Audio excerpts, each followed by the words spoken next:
Hi, my name's Jason, and I used to be just a good old average American kid living in upstate New York. There's me. I played baseball, mastered Mortal Kombat, went to the prom, said the Pledge of Allegiance every day, and loved my country. I even lived the dream of every American youth, college. Sure, it was a state school, but it also happened to be a party town. Great times all around, right? Well, sort of. I still had to work hard as a pizza guy to make it. And of course, there was school. I had to figure out the computer graphics programs I was working with, as well as attend classes I didn't care about. I certainly didn't know much about geopolitics. Then 9/11 happened and everything changed.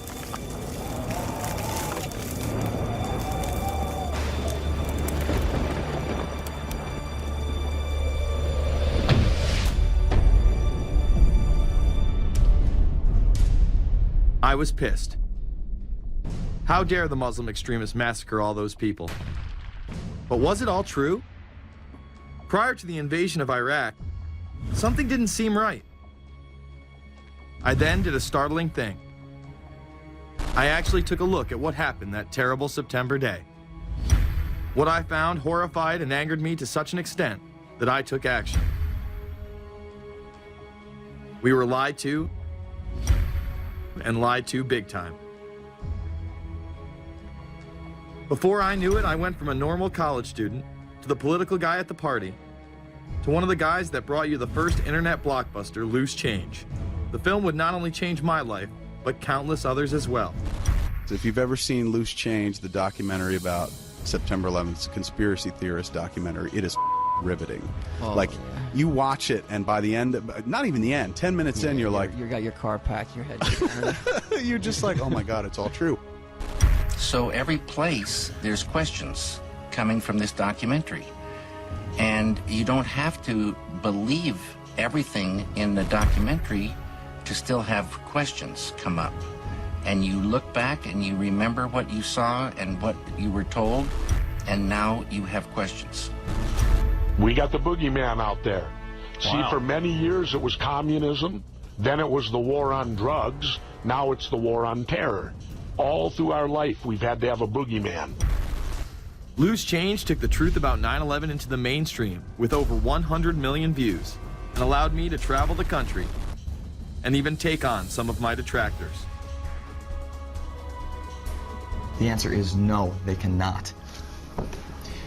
Jason, I think it's telling that every time you disagree with something, you call the people a liar. I'm not calling anybody a liar, sir. I'm calling you a liar because you are a liar. But if we were lied to about 9/11, then who was really behind it? A lot of people on the web were pointing towards the New World Order, but that was impossible. I mean, the Hulkster couldn't be involved, could he? The NWO is the only way to go, and what you gonna do? So I set out to find out if a New World Order really existed. And if it did, what was it? Who was involved? And what were their goals? The very word secrecy is repugnant in a free and open society. And we are, as a people, inherently and historically opposed to secret societies, to secret oaths, and to secret proceedings. For we are opposed around the world by a monolithic and ruthless conspiracy. It is a system which has conscripted vast human and material resources into the building of a tightly knit, highly efficient machine. Its preparations are concealed, not published. Its mistakes are buried, not headlined. Its dissenters are silenced, not praised. No expenditure is questioned, no rumor is printed, no secret is revealed. Some cringe when they hear the term New World Order, despite all of these prominent people using it.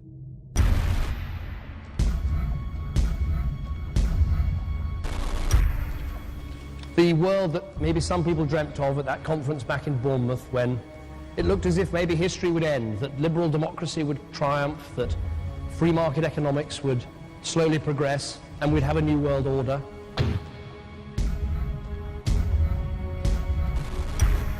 And together they helped to create, were the principal leaders in creating, a new world order and a winning strategy in the Cold War.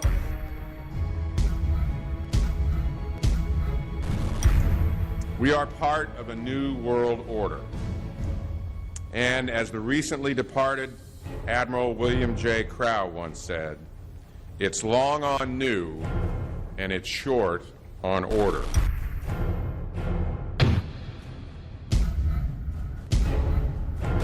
Walter Isaacson wrote a wonderful book about some of the wise men who helped shape the New World Order following the Second World War.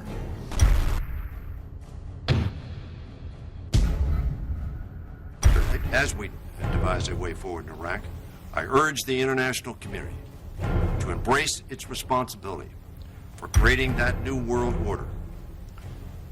A new world order based upon collective action.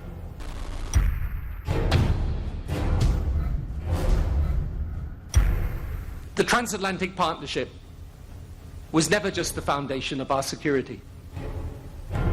It was the foundation of our way of life. It was forged an experience of the most bitter and anguished kind.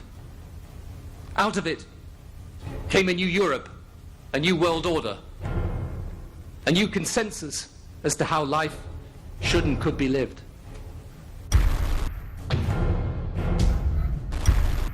And just like that, it was gone. It was a new world order. That's what President George H. Bush said. Harvard historian Francis Fukuyama pronounced the end of history. In fact, when it is used, that person is often dismissed out of hand because of the perception that it is nothing more than a conspiracy theory. Actually, the idea of global governance and a one world order has been around for centuries, and the term New World Order has been used frequently in recent history.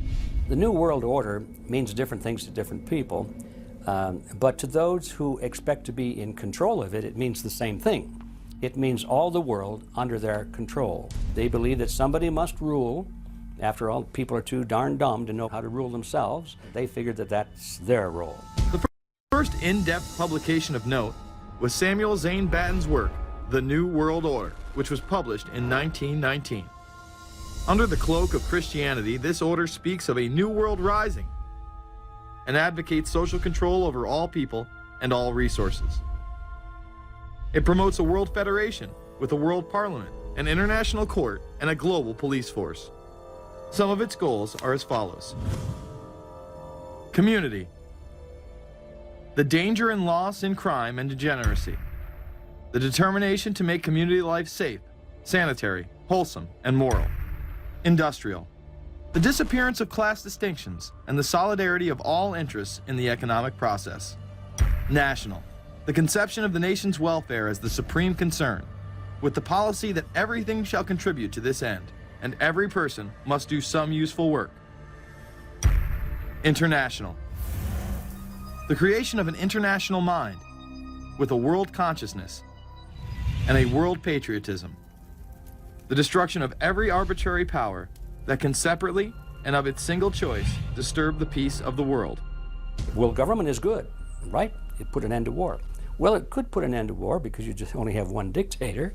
I think Adolf Hitler had that in mind. He wanted a world government too, with himself as the master leader. Many have regarded Hitler as the apex of evil, a true heart of darkness. But how many people know that Hitler had his own vision of a new world order? Hitler had been promoted by the establishment. He graced the cover of Time magazine many times and was their Man of the Year twice. His vision was simple: unify Europe and then the world.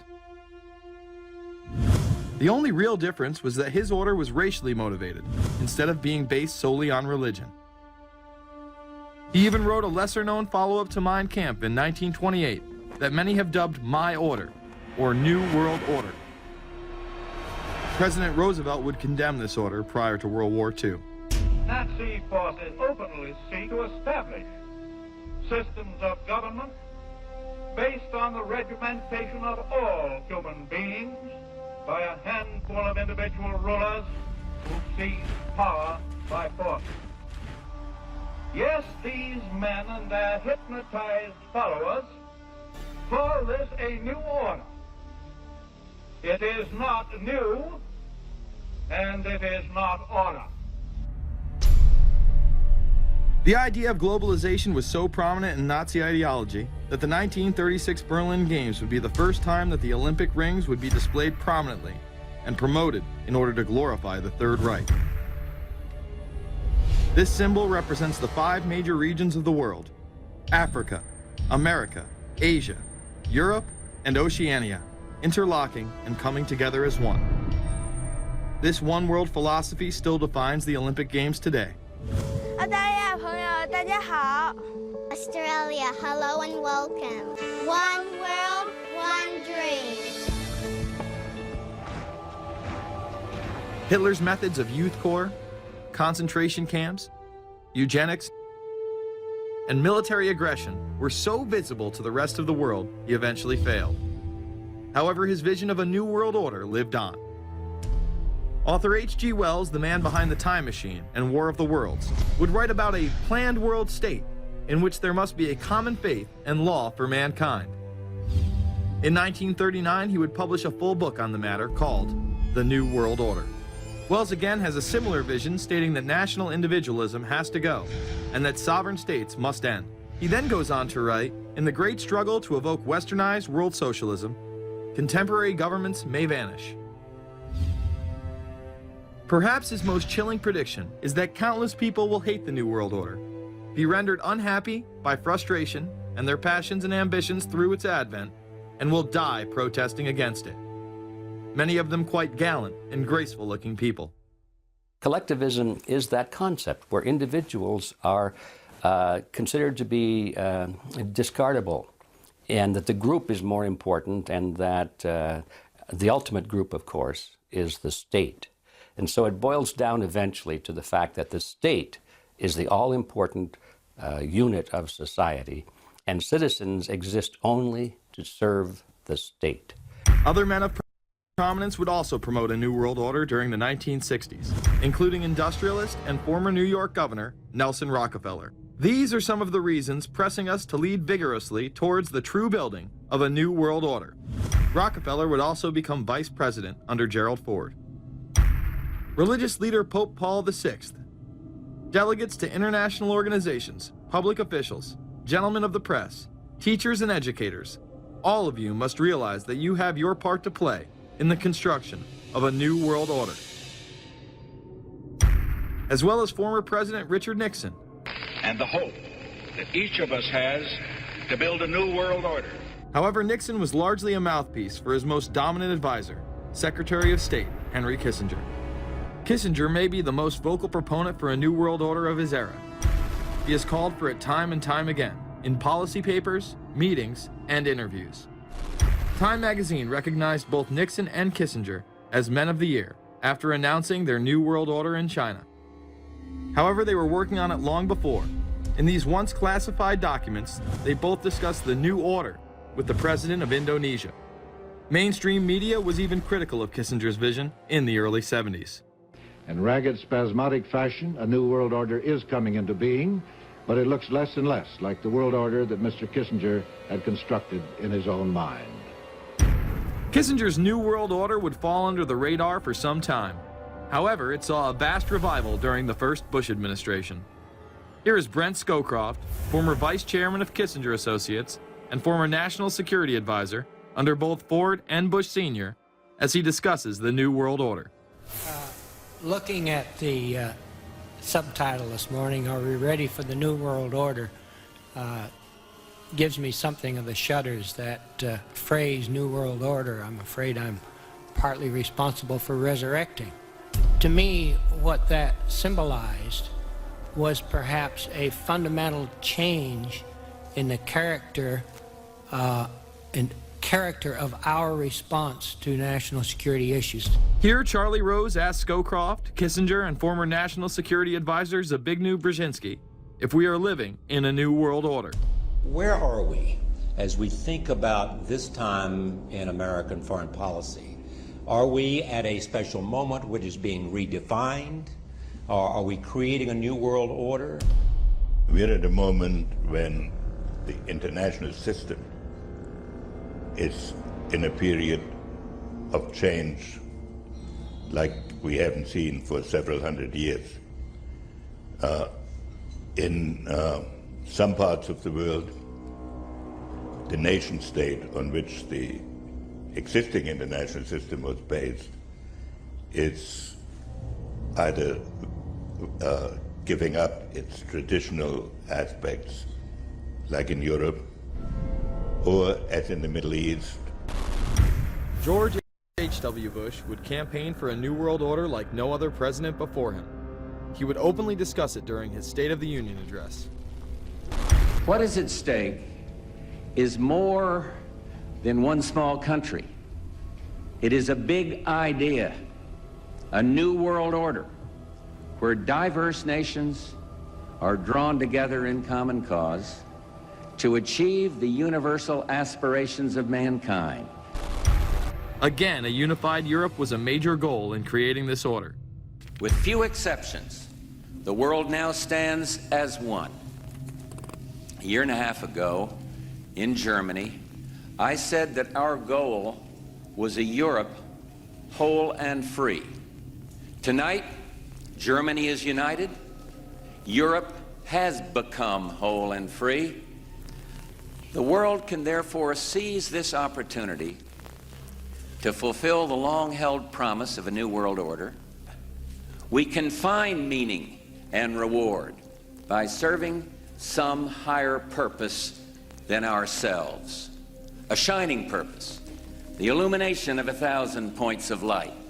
Bush Sr. and his administration would tour and promote this agenda across the board at any given opportunity. The President has spoken often of a new world order.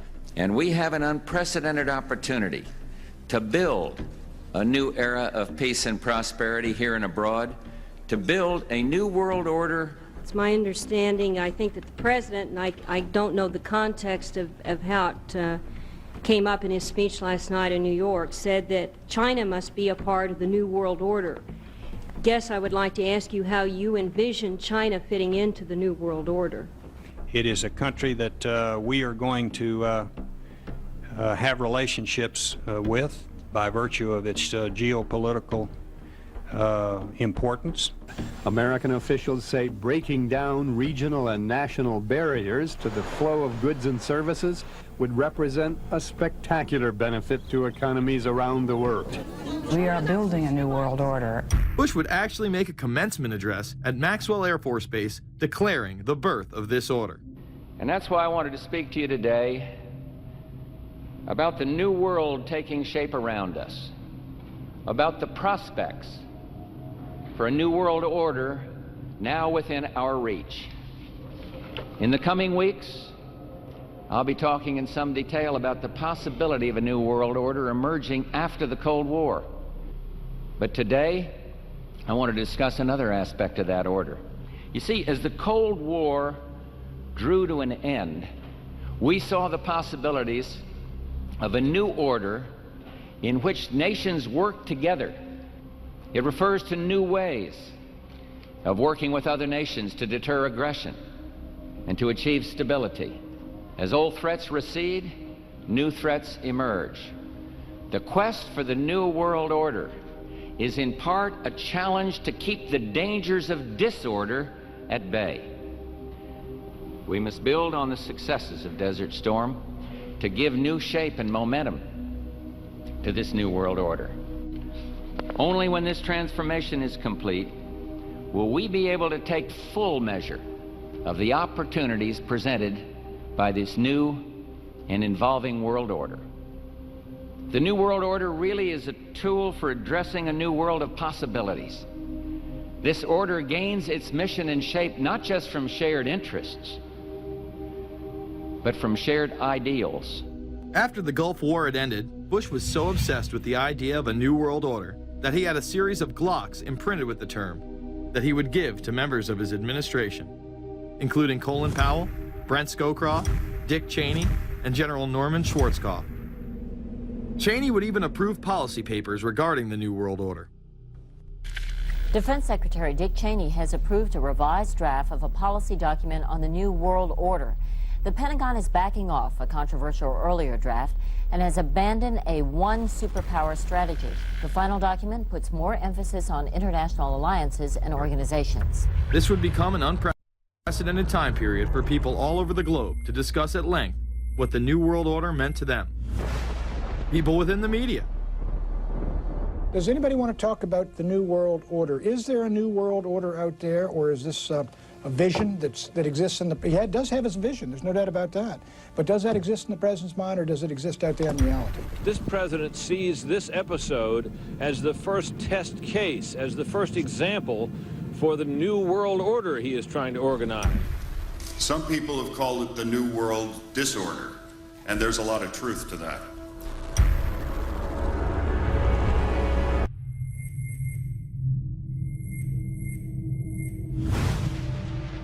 University and institutional chairs. I mean, we're talking a New World Order at Georgetown.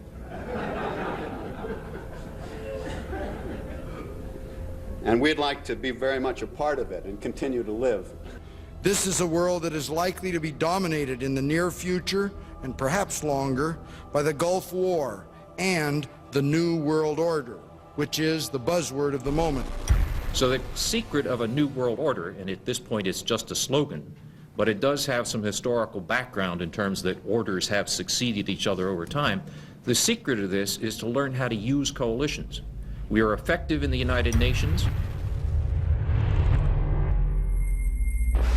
People within government. George Bush has invoked a New World Order without enunciating a new American purpose. The president has still failed to articulate clear goals for our nation's foreign policy in this new age.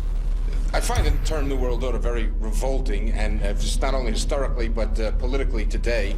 I think Harding is absolutely right, and the actions of the administration just after enunciation of the New World Order put the lie to the fact there is any real substance behind what they say as New World Order. The first act of the New World Order was A, to make war, and then B, was to sell arms all over again. Is there a New World Order?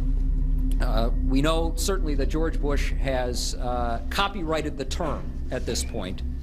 In the aftermath of this war, though, is it an empty vessel into which something will be poured? Is it the appropriate term to use? Is it going to be a New World Order, or will disorder be just as significant in this process as we look ahead? Let's start with Madeleine. I think that we have, in fact, kind of had this term thrown at us, and many of us have not liked it, partially because of the previous historical connotation, and partially because I think it doesn't really deal with the way the world ought to be or is at the moment.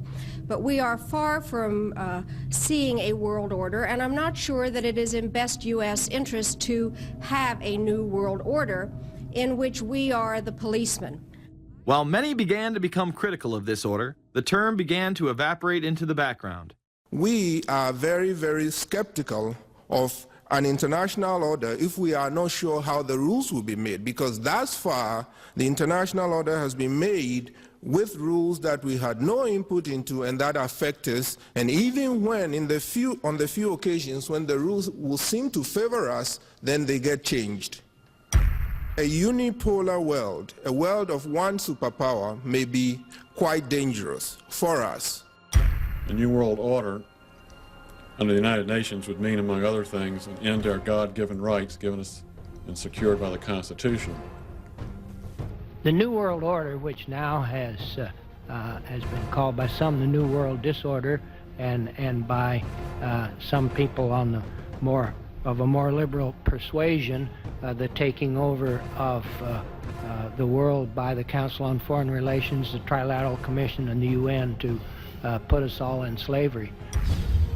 But what are these organizations? Who founded them? And what are the stated goals of each? Before we begin with the Council on Foreign Relations, let's delve further into history to understand roundtable groups and their origins. Its roots go way, way back in history, and they go back to the formation of a secret society, a secret organization that was created by Cecil Rhodes, a very powerful and very wealthy individual. And people have heard about him in history, and they know about the Rhodes Scholarship, and they think, well, isn't that nice? They don't understand at all what that's all about. Cecil Rhodes, when he died, left his great fortune not to his family, not to his heirs, but for the creation of a secret society. And we know about this because There were some people very intimately involved with this organization who wrote about it. One of the best authors on this topic is Professor Carroll Quigley. He wrote several books, and Tragedy and Hope is the best known of his. He described in detail this secret organization created by Cecil Rhodes, and he explains in these books he knows about them because he was invited by the organization into its inner circle. He was never a member of it, but he was invited in as their historian, and he was allowed to see their secret records and papers and study them for several years. And he knew all the important players, and he understood what it was about, and so he wrote these books.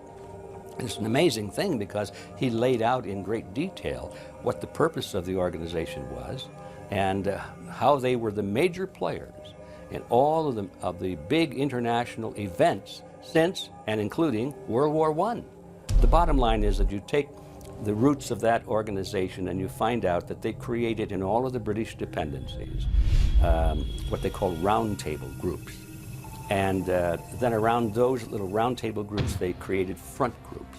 And the purpose of these front groups and roundtable groups was to penetrate into the governments of all of these different countries, to penetrate into the media centers, to penetrate into the educational systems. In other words, to penetrate into the social fabric, the power centers of society, and literally take them over from the inside without anybody being aware that they were controlling influence. After World War I, the International League of Nations arose as a precursor to the United Nations in 1919, under what seemed to be the vision of President Woodrow Wilson and his 14 points.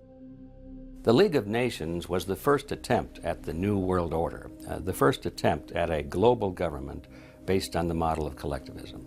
And it was the brainchild of the elitists, the ancestors of the very people who are still working on this project.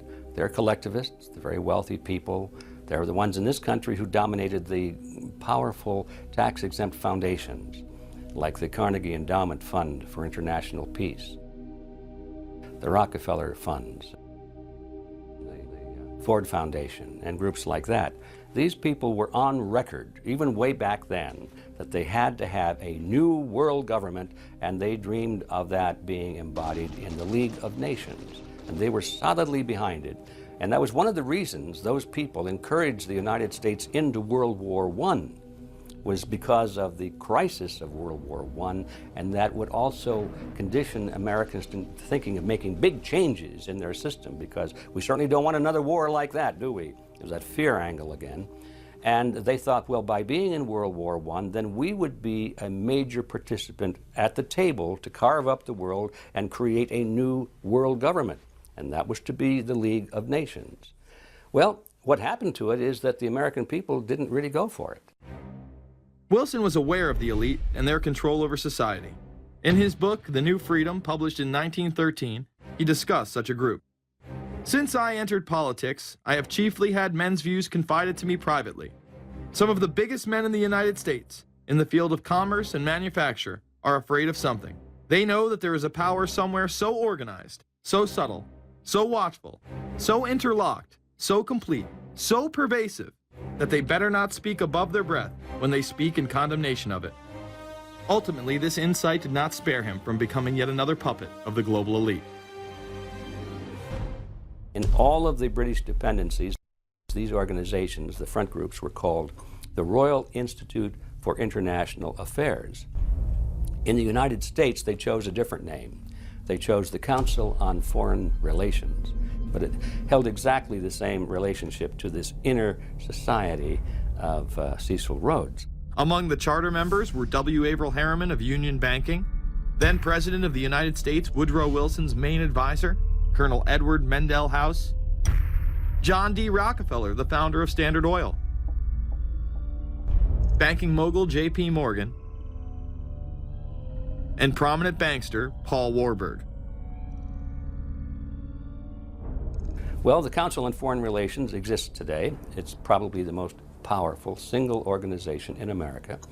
Many observers, including myself, believe that it is the hidden government of the United States. These people are not elected to office, and most Americans don't even know who they are. but they are holding all of the important positions in society. There are only about 4,000 of them in the United States, but I don't care what organization you want to look at, whether it's government, or whether it's universities, or the large media centers, or whatever it is. You look at the people at the tops of those organizations, the owners, the managers, the CEOs, the board of directors, and I'm going to say probably 80 to 90% of the great power centers of America are dominated by just those 4,000 people who are members of the Council on Foreign Relations. Throughout its history, it would contain extremely influential and powerful individuals in finance, business, media, and politics. Former presidents of the United States include Richard Nixon, Gerald Ford, Jimmy Carter, and William Jefferson Clinton. Currently, Barack Obama claims not to be a member, but has spoken in front of the Council and has had his writings published in the Council's magazine, Foreign Affairs. It's been reported that you and your wife are in the globalist CFR, which is the Council on Foreign Relations. I'd like to know if that is true. Well, first of all, I'm not the Council on Foreign Relations. I don't know if I'm a official member. I've spoken there before. It basically is just a forum where a bunch of people talk about foreign policy, and so there's nothing. There's no official membership. I don't have a card or, you know, a special handshake or anything like that. Now, why is that important? It's important because the avowed purpose of the Council on Foreign Relations is to create a new world order, a global government based on the model of collectivism. And that includes the elimination of the United States as a sovereign nation. That's why it's important. The people running this country are determined to destroy it. The Council was heavily criticized during the 1980s for being an organization hell-bent on destroying national sovereignty in favor of a world government. So many of its members hid their association with the organization. Dick Cheney had this to say in response to a question by David Rockefeller, who became the CFR's youngest director in 1949 and was chairman of the board from 1970 to 1985. He remains an honorary chairman to this day. It's good to be back at the Council on Foreign Relations. As Pete mentioned, I've been a member for a long time and was actually a director for some period of time. I never mentioned that when I was campaigning for re-election back home in Wyoming. Now, you are the president of the Council on Foreign Relations, all right? Yes, sir. You guys toy with countries of the world like toys, don't you? You're like the Illuminati, you're the Masons, you control everything, don't you? That's the rap on you guys. What's so interesting now, though, is who's on the chessboard. It's the toys, if you will, are a lot more than states. Notice that Mr. Haas does not deny that the CFR has massive control over the geopolitical arena, and instead tries to focus on the separate entities outside of nation-states. Current Secretary of State Hillary Clinton also reveals the importance of the CFR here. But it's good to have an outpost of the Council right here down the street from the State Department. We get a lot of advice from the Council, so this will mean I won't have as far to go to be told what we should be doing and how we should think about the future. You have these private groups that are run and created by the elite, by the ultra-rich, wealthy families that have been manipulating global markets from behind the scenes for generations. They create these private groups that then feed information to the government, to senators, to congressmen, their recommendations, their policy papers, what they think should happen. And it's fascinating because if you actually read what it is that they're doing, the recommendations that they make, they're very able to get them put in place. Discussions that are going on in these private groups are really talks that should be going on in Senate committees and in the halls of Congress, but they're happening with these ultra-elite groups that are then pushing their propaganda into the political mainstream, and then it's becoming enacted, it's becoming put into law. Still not convinced the CFR is promoting a new world order? Listen to what Leslie Gelb had to say upon leaving the New York Times to chair the organization as its president in 1993. I loved it. Doing a column is a great job. I'm going to an equally great but different job, and in a way a job that caps everything I've been doing in my life, in government and academia and in journalism. I think that's what the Council on Foreign Relations will allow me to do. Well, you know, for example, you had me and 3 or 4 other folks on this show a few months ago to talk about the New World Order, right? Exactly. Right? Bob I talk Hormats about and it, you, exactly. Right. I talk about it all the time. New World Order wants a global system where one small central authority of individuals can then dictate a policy that's going to be distributed down to the rest of the world, everywhere, in the smallest little town in the middle of nowhere in some remote country. I now think it's safe to say that the Council is extremely influential on the world stage and openly promote global governance.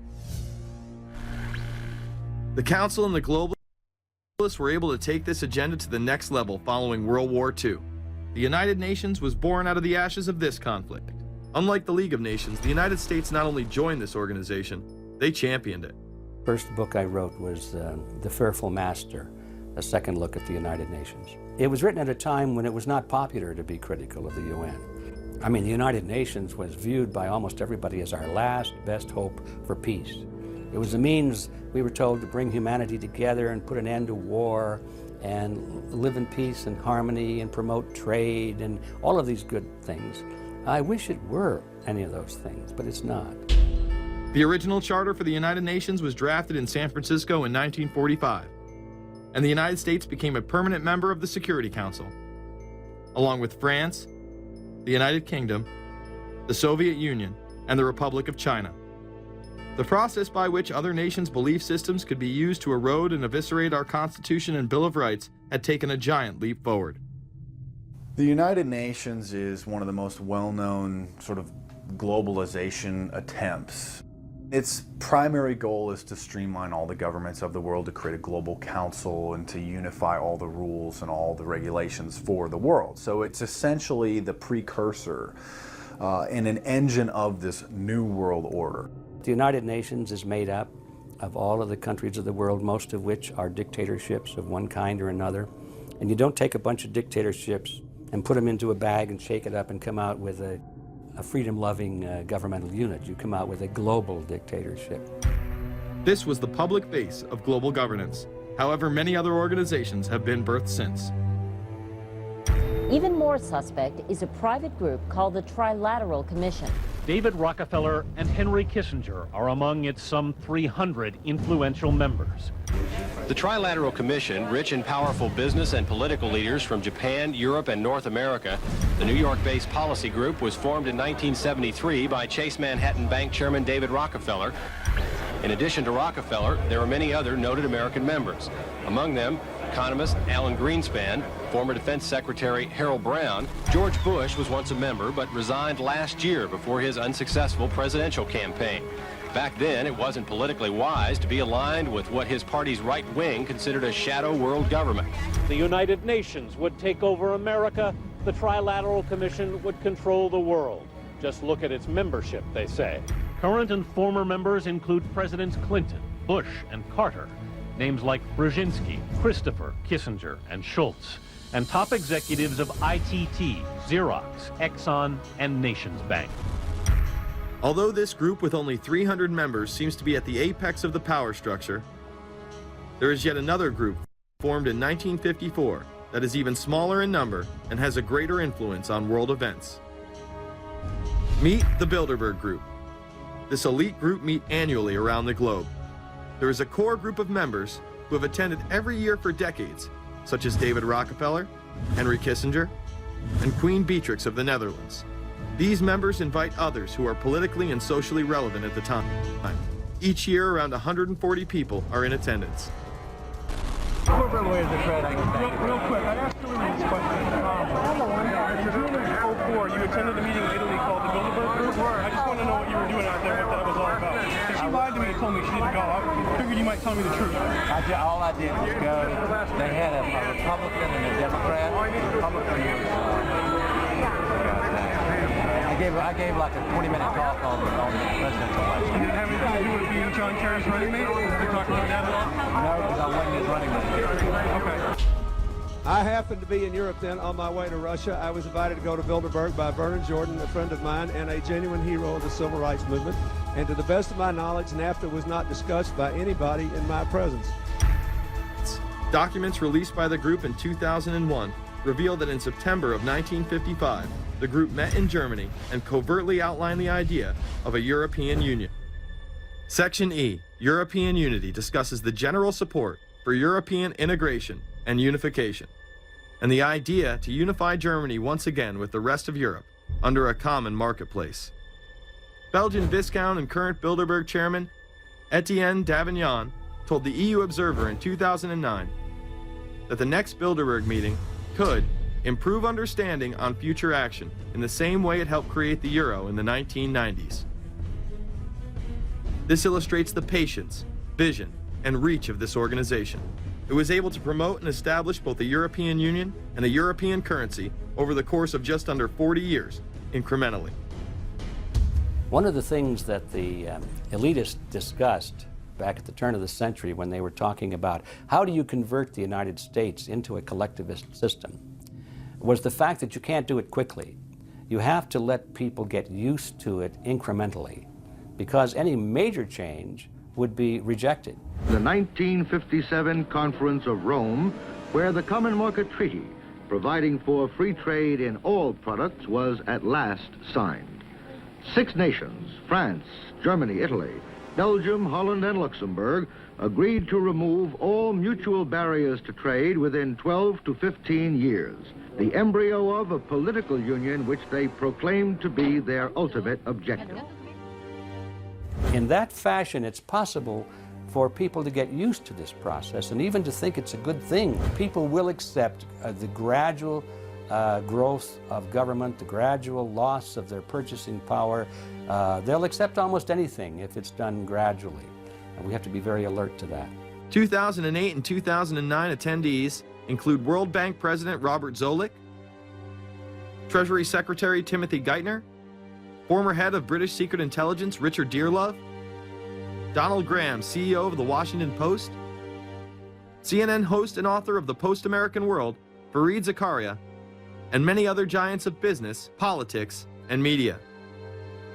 You just came back from meeting with the Bilderberg Group. The Bilderberg Group are, you know, when people who are conspiracy theory people, they send me mail, it's usually about the Bilderberg Group.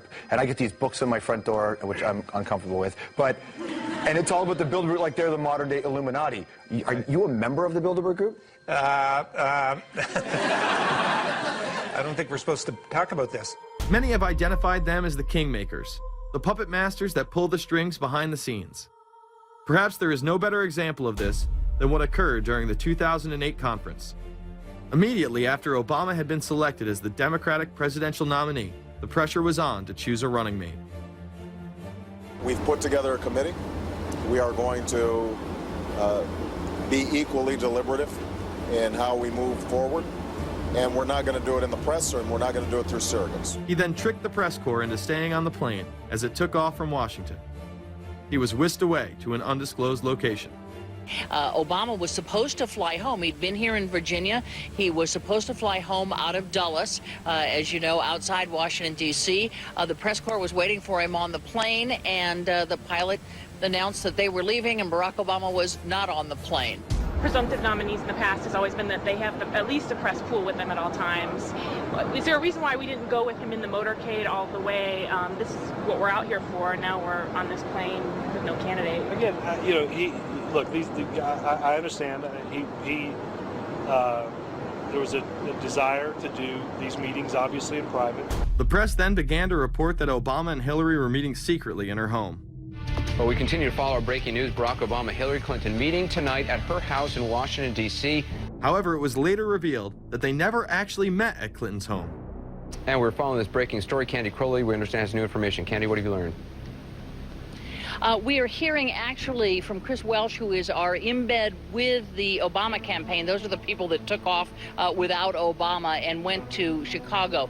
The spokesman there is in fact confirming that the meeting did take place. They're talking in past tense now, but saying that the meeting did not take place at the Clintons' house. It took place at this point at some place, I don't know where, some undisclosed place in Washington, D.C., not at Hillary Clinton's house. Remember, Gibbs mentioned that Obama had a desire to have several meetings, not just one. Is there more than one meeting? Is there more than one person with whom I'm not going to get into all the details of the meetings. I don't know that I've got a ton more different answers for all of your questions. The truth of the matter is that Bilderberg just happened to be in the neighborhood at the time. They were holding their annual meeting just down the road in Chantilly, Virginia. What are the chances? What's interesting and dangerous about the New World Order is that it's not a natural progressing idea. It's just not civilization naturally evolving and organizing into this system. It's the group of extremely powerful people that are manipulating the system to get it to this status from behind the scenes without anybody's knowledge. You have to ask yourself, if there isn't an agenda going on to keep those organizations quiet and to keep them out of the news, to keep the discussions about them behind closed doors, then why is it that these supposed experts on the left and on the right never talk about them? This has been a condensed history of the globalist organizations and their rise to power. But is there a reason they meet behind closed doors?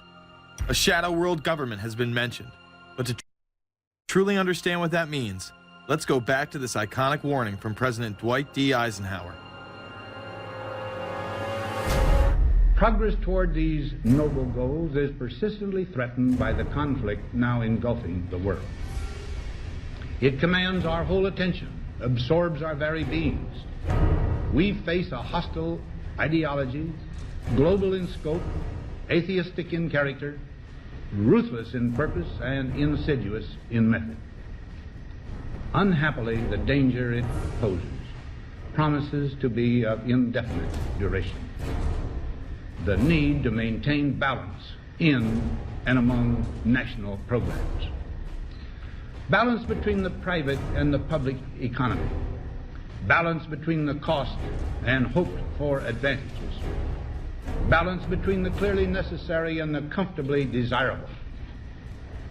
We have been compelled to create a permanent armaments industry of vast proportions. We annually spend on military security alone more than the net income of all United States corporations. The total influence, economic, political, even spiritual, is felt in every city, every state house, every office of the federal government. Yet we must not fail to comprehend its grave implications. Our toil, resources, and livelihood are all involved. So is the very structure of our society. In the councils of government, we must guard against the acquisition of unwarranted influence, whether sought or unsought, by the military-industrial complex. The potential for the disastrous rise of misplaced power exists and will persist. America went into a major mobilization, revived its defense industries, and we saw the civilian economy of America more and more skewed through the 50s. Already in Eisenhower's time, he could see it coming, that you were getting a larger and larger defense military component of the economy, which, unlike the rest of the economy, was very, very centrally organized about lobbying for more and more new weapons. It was the political skills of this military-industrial complex, which I think Eisenhower was really warning us about, and rightly. There is a military-industrial complex. Today, we see a situation where the civilian economy is really in tatters, and most of our civilian production has gone overseas to third world countries. What do we export? Our biggest export practically is garbage, but apart from garbage, we export military equipment. We have a special act which subsidizes, makes it possible for countries abroad to buy our armaments because it's too expensive to produce them for one country only.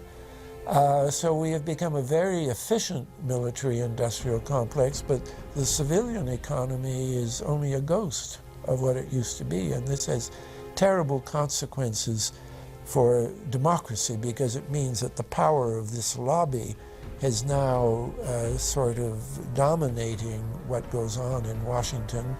Through multinational corporations, global intelligence networks, out-of-control banksters, all under the veil of national security and black operations, the global elite have consolidated power on a massive scale over the last several decades. You see, global corporations not only fund and develop large technological and military projects here and abroad, they also own the consumer industry and production, as well as all of the important media. By owning the vast majority of what we hear and see on a daily basis, we have been manipulated on a mass scale as to regards to what we believe and desire, both socially and politically.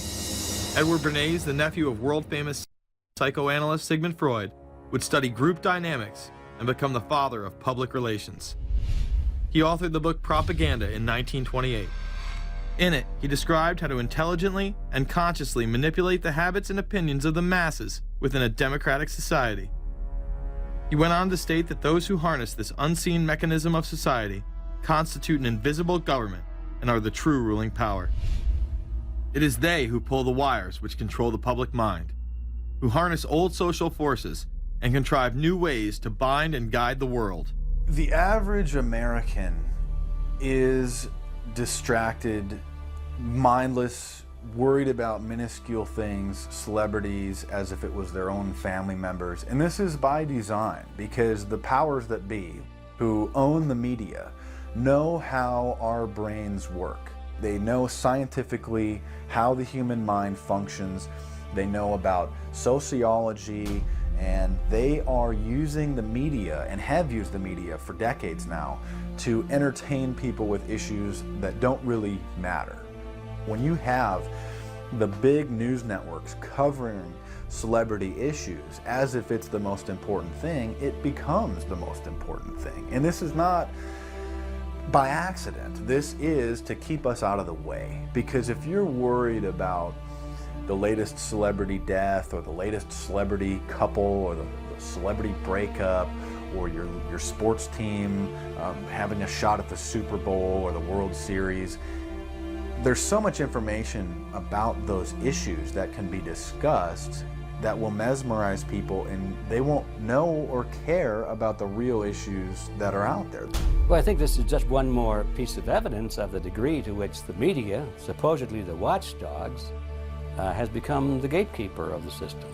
Mainstream media are, first of all, nearly all of them corporations, nearly all of them now publicly held, part of the whole Wall Street financial system that they're supposed to report about objectively, but they can't. They, right now, in October of 2009, they are celebrating the recovery of the biggest banks in New York and saying that the recession is over. Of course, there are a few problems, like foreclosures are going on, unemployment is rising.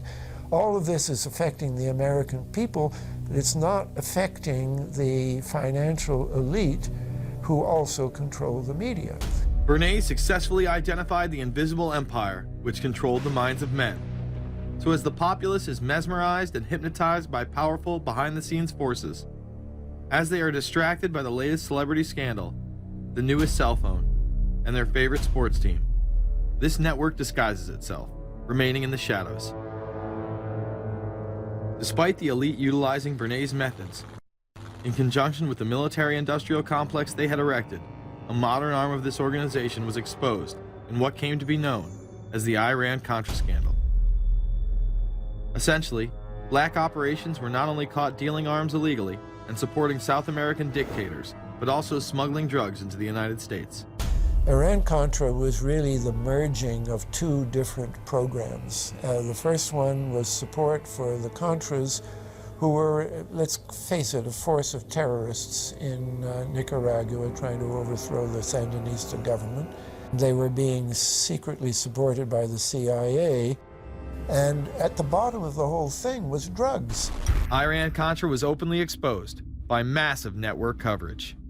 How was it that in 3 years, a network Washington set up to run arms to the Contras wound up running cocaine into this country for the most vicious drug cartel in the world? At the same time, we were supposed to be fighting a war against drugs.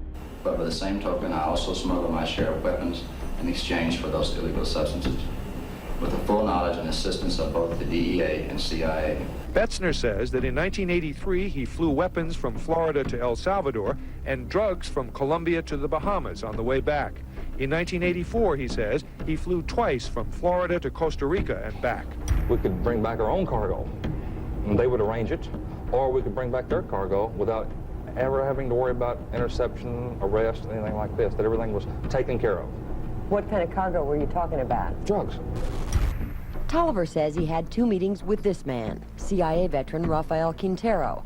Then in March of 1986, he says he flew 14 tons of weapons down to Honduras, to this Contra resupply base set up by the CIA. We take off from Tegucigalpa, Honduras, and we leave. To? South Florida. Where in South Florida? We landed at Homestead. Homestead? Air Force Base. This is the plane Tolliver says he used. The plane traces to a company that had a State Department contract to fly humanitarian supplies to the Contras. In addition to that, 36 sources confirm the basic scheme. We can now report that long before that operation began, there was another operation to provide guns for the Contras, which was also against the law. In this operation, Americans and Israelis provided arms to the Contras, and then the same network smuggled drugs into the United States. The operation was launched in spring of 1983 at Washington's request, with at least $20 million of Israeli government money later reimbursed, we're told, from U.S. Covert Operations Fund. For about 5 years, people were flying arms into Iran, and most of them came from Israel. The Israelis purchased the weapons from Poland and Czechoslovakia and began shipping them secretly from Yugoslavia to Bolivia and then to Panama. The Israeli liaison man there, this man, Michael Harari, until recently a close aide to Panama's strongman, General Manuel Noriega. You'd bring the ship into Colombia, you would load drugs aboard it, and you would bring those drugs back to Panama with you. But bringing that stuff into the United States, that was something else. I've never been so thoroughly disgusted with myself in my life. This network would also be involved in the October surprise. We really can't understand that unless we understand the so-called October surprise in the 1980 election, which is, I think, unquestionably Republicans, including William Casey, who later became Reagan's head of the CIA, negotiated with the Iranians for them not to release the hostages which were being held in Iran to Carter, but to wait until the Carter was defeated and the Republicans were in. That is what actually happened, that the hostages were only released on the day that Carter left office and Reagan came in. Unbelievably, this same network would even be linked to the BCCI banking scandal by journalist Danny Casolaro. Casolaro was probing a conspiracy he called the Octopus, which involved the Iranian hostage crisis, the Iran-Contra affair, with, believe it or not, all funds channeled through BCCI, the international bank charged with everything from money laundering to fraud. BCCI, it's a shadowy international bank linked to terrorists, drug runners, and dictators. Little was known about BCCI until 6 of its top officers were arrested in Tampa in October of 1988 on charges of laundering drug money for Colombian cocaine bosses. The BCCI men were convicted, and the bank itself pleaded guilty. But for some reason, the bank was allowed to continue to operate all over the world. There are indications that some of the reluctance to prosecute this bank stem from the favors it did. For? The favors it did for intelligence services everywhere. Too many secrets of too many countries, too many prominent people, too many hands-on, and that makes it desirable that this entire affair be forgotten. It began to become clear that the global traffic of drugs were funding violent dictators rigging elections, supporting the arms trade, and enforcing the assassination of anyone who got in the way. Casolaro was found dead for his efforts in exposing this network. His death, of course, ruled a suicide. He was meeting a source in West Virginia. He was about to discover all. Instead, his body was discovered in a hotel room with 12 slashes in his wrist, but when the local authorities ruled it suicide, the family said, no way. The housekeeper had taken calls threatening his life. And I pick it up telephone, I say hello, and he say to me, you son of a bitch, you's dead. Casolaro would not be the only person involved in the scandal to wind up in a casket. Meet Barry Seal. At first, the media portrayed Seal as a drug dealer gone good, who was assassinated by the Colombian mafia. Authorities believe last night's machine gun killing of top drug informant Barry Seal was ordered by drug bosses in Medellin, Colombia, who sent 5 men to Baton Rouge to kill Seal. Sam Dalton was the lawyer that represented the Colombian hitmen convicted of his assassination. We were trying to subpoena the CIA because we felt like they had documents, exhibits, and evidence that would indicate complicity in Seal's assassination. When they were able to gain access of Barry Seal's trunk the night of the murder, the personal phone number of none other than George H.W. Bush was present. Louis Unglesby, the former attorney for Mr. Seal, also confirms that he once called the office of the vice president after Seal had given him the number. You see, the Black Ops drug smuggling operation had not yet been exposed, and intelligence couldn't take any chances. It was later revealed that Seal was involved in smuggling cocaine into Mena, Arkansas, while Bill Clinton sat as governor. 1983, Ronald Reagan was president, Bill Clinton was governor, and little Mena, Arkansas changed from a quiet town to a center for drug smuggling and reported Contra support activity. In the middle of it all, this man, admitted dope smuggler Barry Seal. Arkansas State Trooper Russell Welch investigated Seal's organization.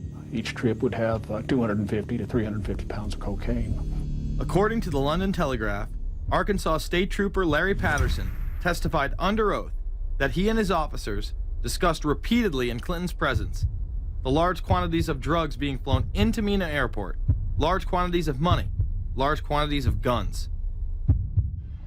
Hot Springs police officers would also record Roger Clinton, Bill's brother, during a cocaine transaction stating, "Gotta get some for my brother. He's got a nose like a vacuum cleaner." There was also a large amount of money laundering going on in Mena. Former IRS agent William Duncan traced some of Seal's drug profits laundered through Mena banks. We had direct testimony from people who were involved in the money laundering operation. We had testimony from people at banks who observed the transactions. What happened when you tried to make this case before a grand jury? I was never asked to present the evidence to a grand jury, ever. This very same network used BCCI to fund the Afghani rebels. The deputy director of the CIA, Richard Kerr, said late today that the CIA did use the Bank of Credit and Commerce International, BCCI, to support CIA activities overseas. Most people still believe that the Soviets had maliciously invaded Afghanistan in order to spread their communist agenda. The Al-Qaeda was essentially a kind of a byproduct of Brzezinski's campaign to embarrass the Soviet Union in Afghanistan. They weren't in Afghanistan at that time. Brzezinski boasted later that he was responsible for drawing them into Afghanistan. And he did this extraordinary interview with Le Nouvel Observateur in France, and they said, but aren't you worried that you've created this whole new force of Al-Qaeda? And he said, oh, what's more important, a few crazed Islamists or the fall of the Berlin Wall? And they said, but you know, is there no danger? Aren't they dangerous? And he said, nonsense. He said all this in 1998. So I knew Brzezinski at McGill University. We were students together and took very small classes together. And in some ways he's bright, and in some ways he's kind of nuts. And he had the kind of nuttiness that made him attractive to the Rockefellers. Bin Laden and his network were actually funded by BCCI through U.S. covert operations. Well, the reason I bring it up, if you've ever heard any of our call-in shows, you know that we have people that think about the conspiracy theories of people like you. You would be a poster child for these people because you have served on the board of the Council on Foreign Relations. You helped start the Trilateral Commission, and you've been to the Bilderberger groups. Are people too close in this world, people in business, too close to the governments? Well, you know, there is such a thing as insidious influence. And the question is, how does it operate? Does it involve bribery? And does it involve some sort of psychological domination of individuals? I don't believe in this notion of some sort of secret societies controlling people. But of course, in any political system, there are sort of over the table and under the table arrangements. Arrangements that involved ruthless, illegal, and immoral activities in order to dominate humanity. Despite all of the evidence that has just been presented, this network would fall down the memory hole, even though 14 convictions were made in the Iran-Contra scandal. The continued cover-up would be made possible by George H.W. Bush. These documents that came forward in the North trial clearly reveal the involvement of the Vice President to a greater degree, I think, than he has acknowledged heretofore. This, of course, did not stop him from pardoning those involved during the twilight of his presidency. Some new reverberations today to President Bush's Christmas Eve surprise, the pardoning of former Defense Secretary Caspar Weinberger and several others in connection with the Iran-Contra allegations. Well, now the special prosecutor says it's the president who needs to explain some things. The real issue is why the notes weren't produced 5 years ago when the congressional investigation and the independent counsel's investigation had requested them. Because high-level political officials scrambled to limit the investigation and establish plausible deniability for the upper echelons of the network, including Bush himself. So who is this guy, and how did he come to power? To understand that, we must first take a look at his father, Prescott. Prescott was born into privilege and became extremely influential in business, intelligence, and politics. He helped establish the CIA out of the Army's Office of Strategic Services with the Dulles brothers, and served as a senator in the state of Connecticut. However, during his time serving as one of the directors of Union Banking Corporation, he was doing business with Nazis.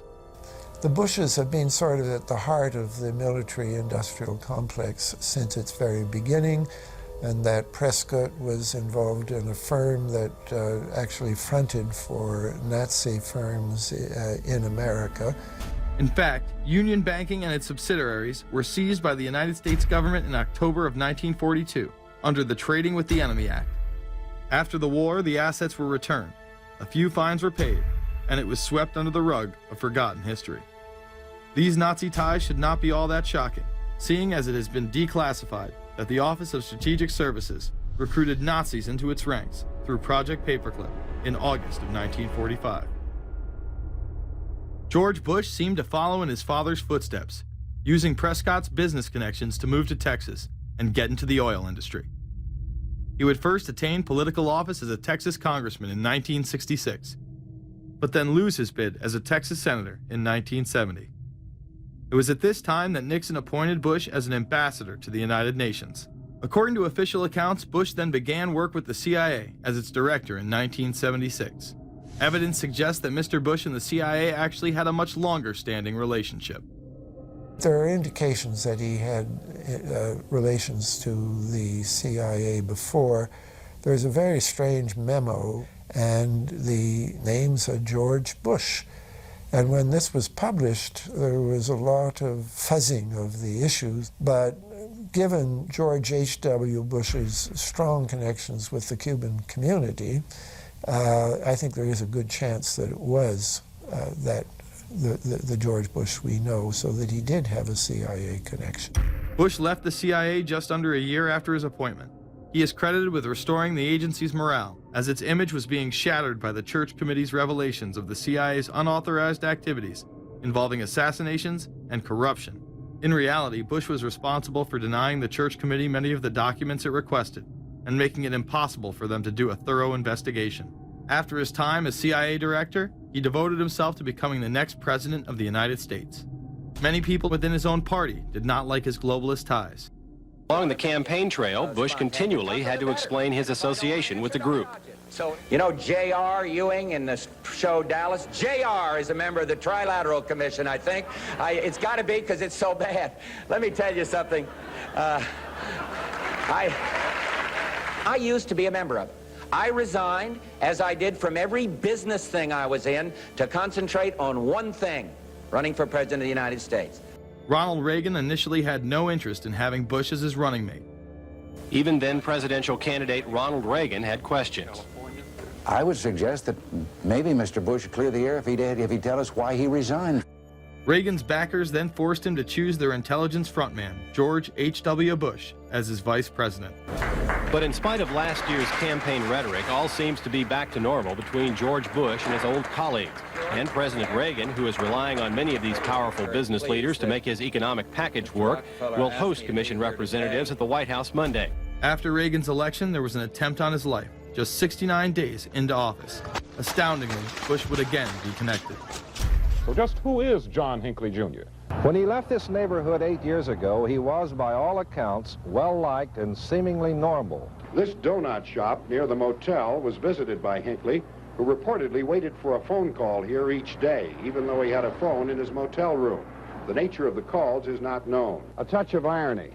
The young man walking with the elder Hinckley is 30-year-old Scott Hinckley, John Jr.'s brother. He and Vice President Bush's son, Neil, are friends. They had planned to have dinner together in Denver tonight. The plans have been canceled. We were told Hinckley was a madman acting alone. If that was the case, why was he making phone calls from a payphone down the road instead of his hotel room? Why was the would-be assassin's brother a family friend of the man who stood to gain the presidency?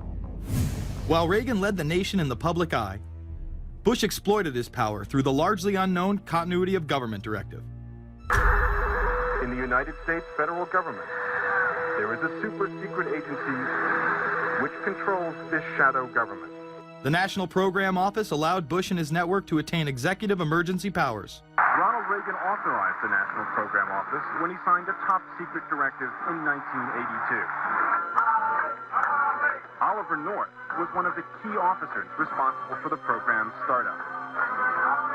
Under the NPO's direction, 4 agencies were charged with execution of the Doomsday Plan: the CIA, the Departments of State and Defense, and the Federal Emergency Management Agency.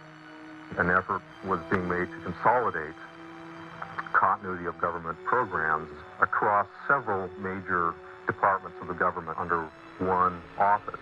After 8 years of secret wars, covertly sponsored revolution and assassination had advanced globalist interests and allowed Bush to achieve his lifelong dream by becoming the 43rd president of the United States. The fall of the Soviet Union left the United States as the sole superpower in the world.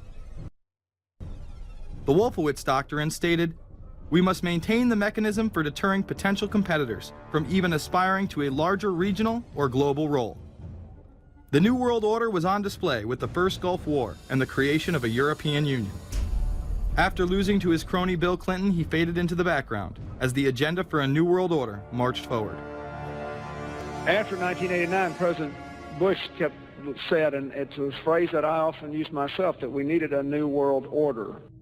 We have just exposed many of the globalist operations, including drug dealing, funding terror, dealing arms, and taking over the United States government by stealth.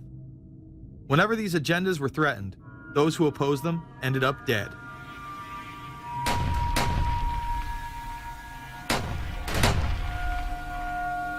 We've got some difficult days ahead, but it really doesn't matter with me now, because I've been to the mountaintop.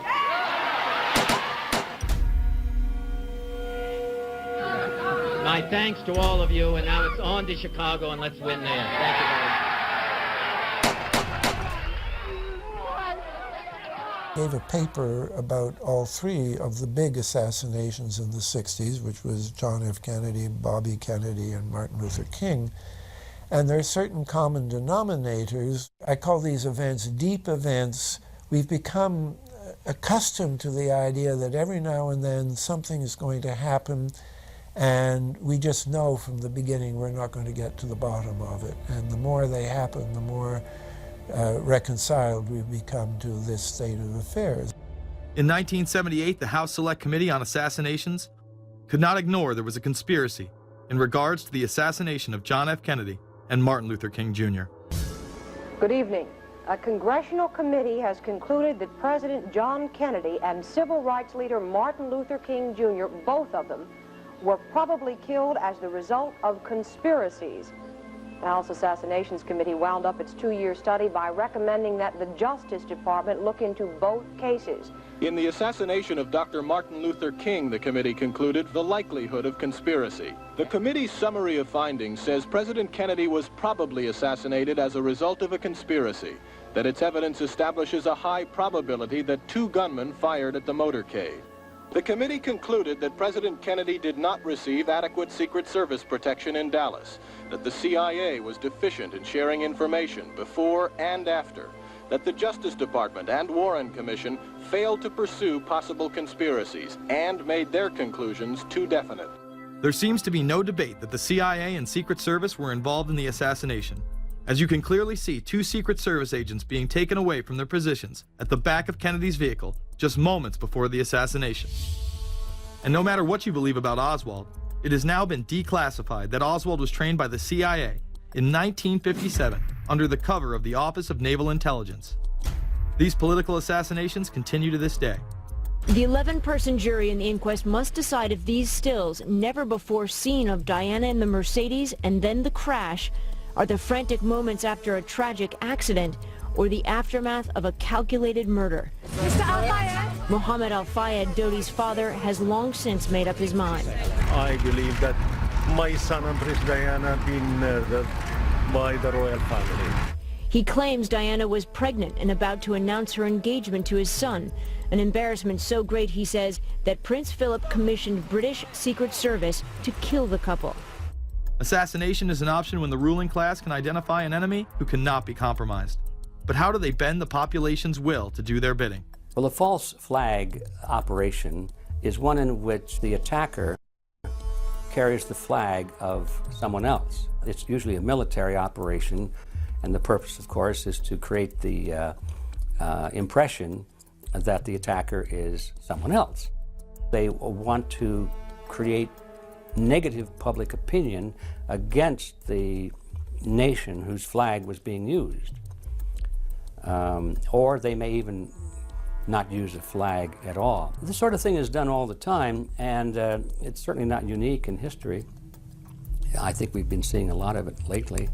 Americans are easily motivated by false flag operations, and I think it's inevitable that we will see false flag operations in the near future. It is used in order to seize power at an accelerated pace.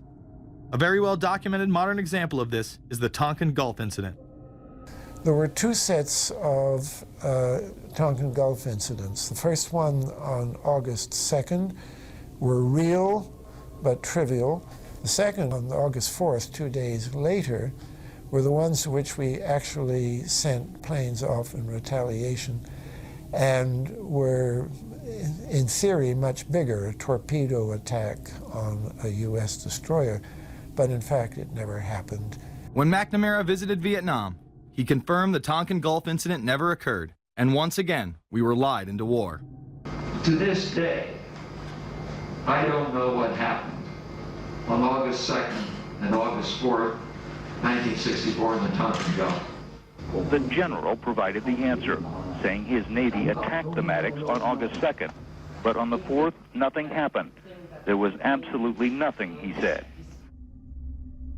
We know for a fact now that NSA and CIA both falsified their reports up to Johnson on that day to make it look as if there had been an attack.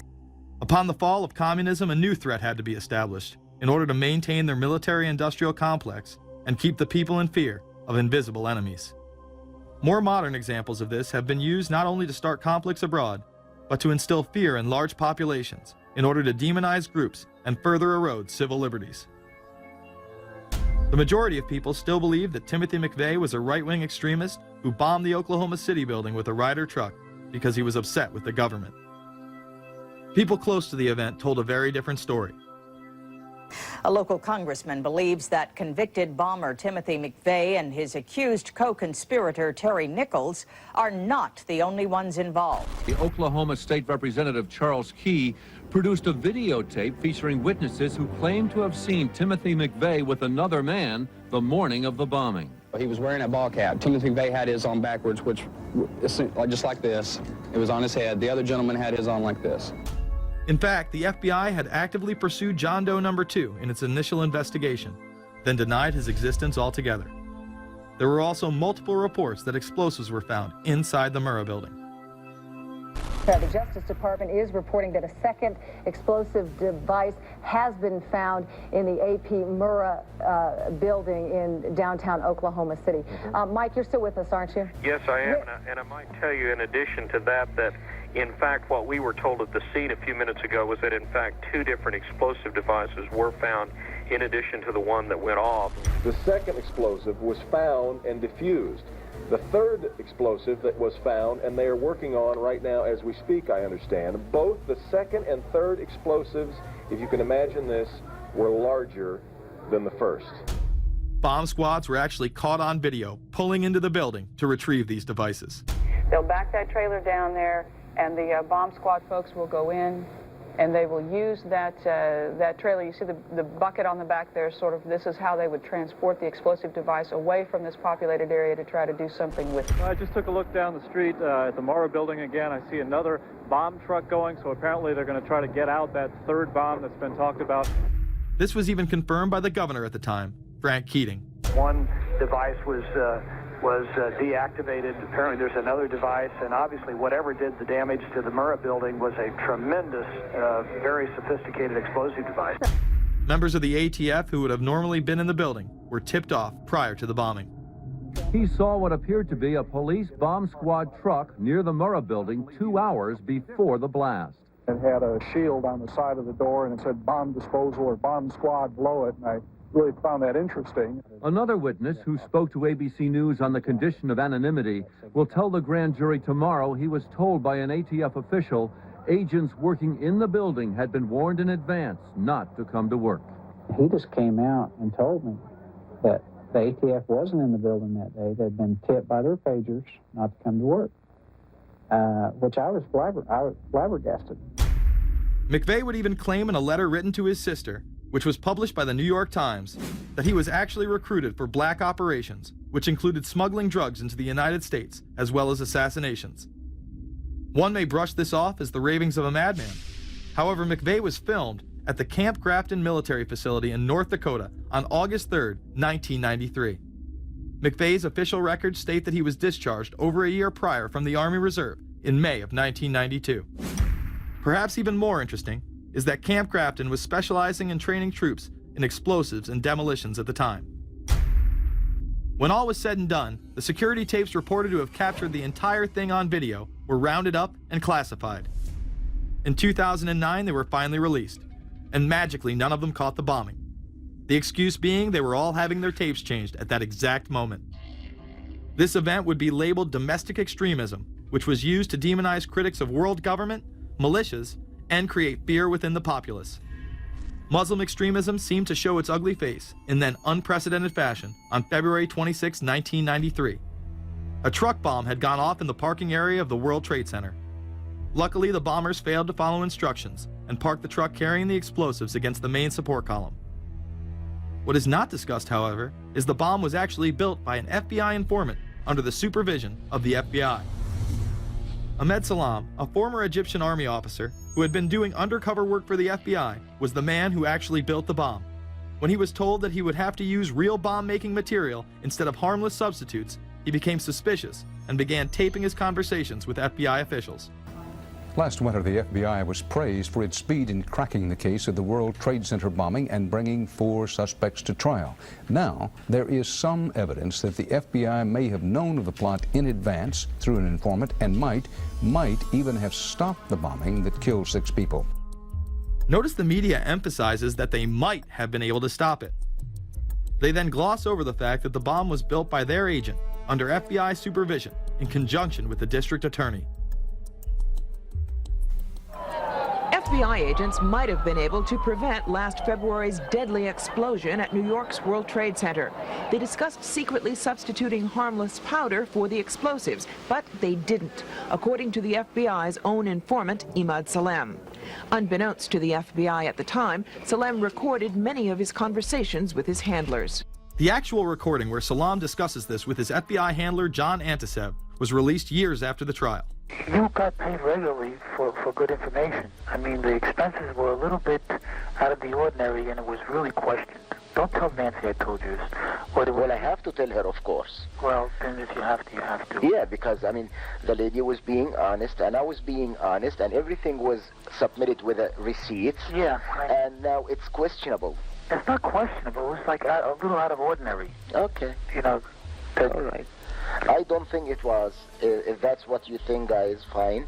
But I don't think that, because we was start already building the bomb, which is went off in the World Trade Center. It was built by supervision from the Bureau and the DA, and we was all informed about it, and we know that the bomb start to be built. By who? By your confidential informant. What a wonderful, great case. Following the convictions of the Muslims who were too inept to make their own bomb and park the vehicle in the proper area, Salem was pulled into the FBI's witness protection program, where he has never been heard from again. Prior to the largest and most devastating terrorist attack on U.S. soil, the United States was poised as the first truly global superpower. Brzezinski would muse in 1997 that geostrategic success would represent a fitting legacy of America's role as the first, only, and last truly global superpower, and that the only way to mobilize Americans was a truly massive and widely perceived direct external threat. In September of 2000, a neoconservative think tank called the Project for a New American Century echoed Brzezinski's statements, saying the United States is the world's only superpower, combining preeminent military power, global technological leadership, and the world's largest economy. An engine for New World Order ideals, members of PNAC included Dick Cheney, Donald Rumsfeld, Jeb Bush, Scooter Libby, William Kristol, and Paul Wolfowitz.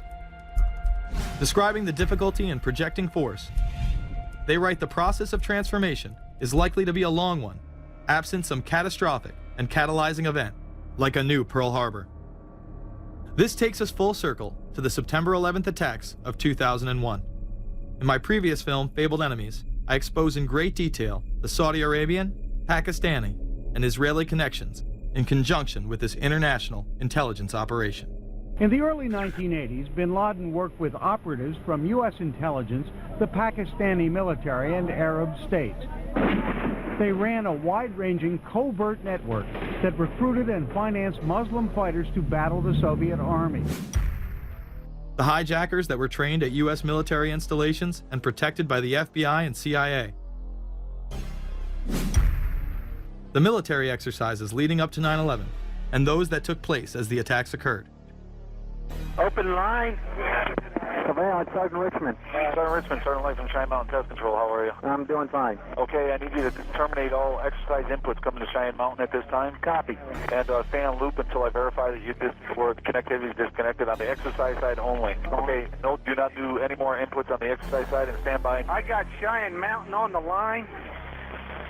Terminating all exercise inputs. So, Grover, in case you didn't know, there's exercise. Oh, yeah. The Black Ops program, Able Danger, and the shadow government involvement.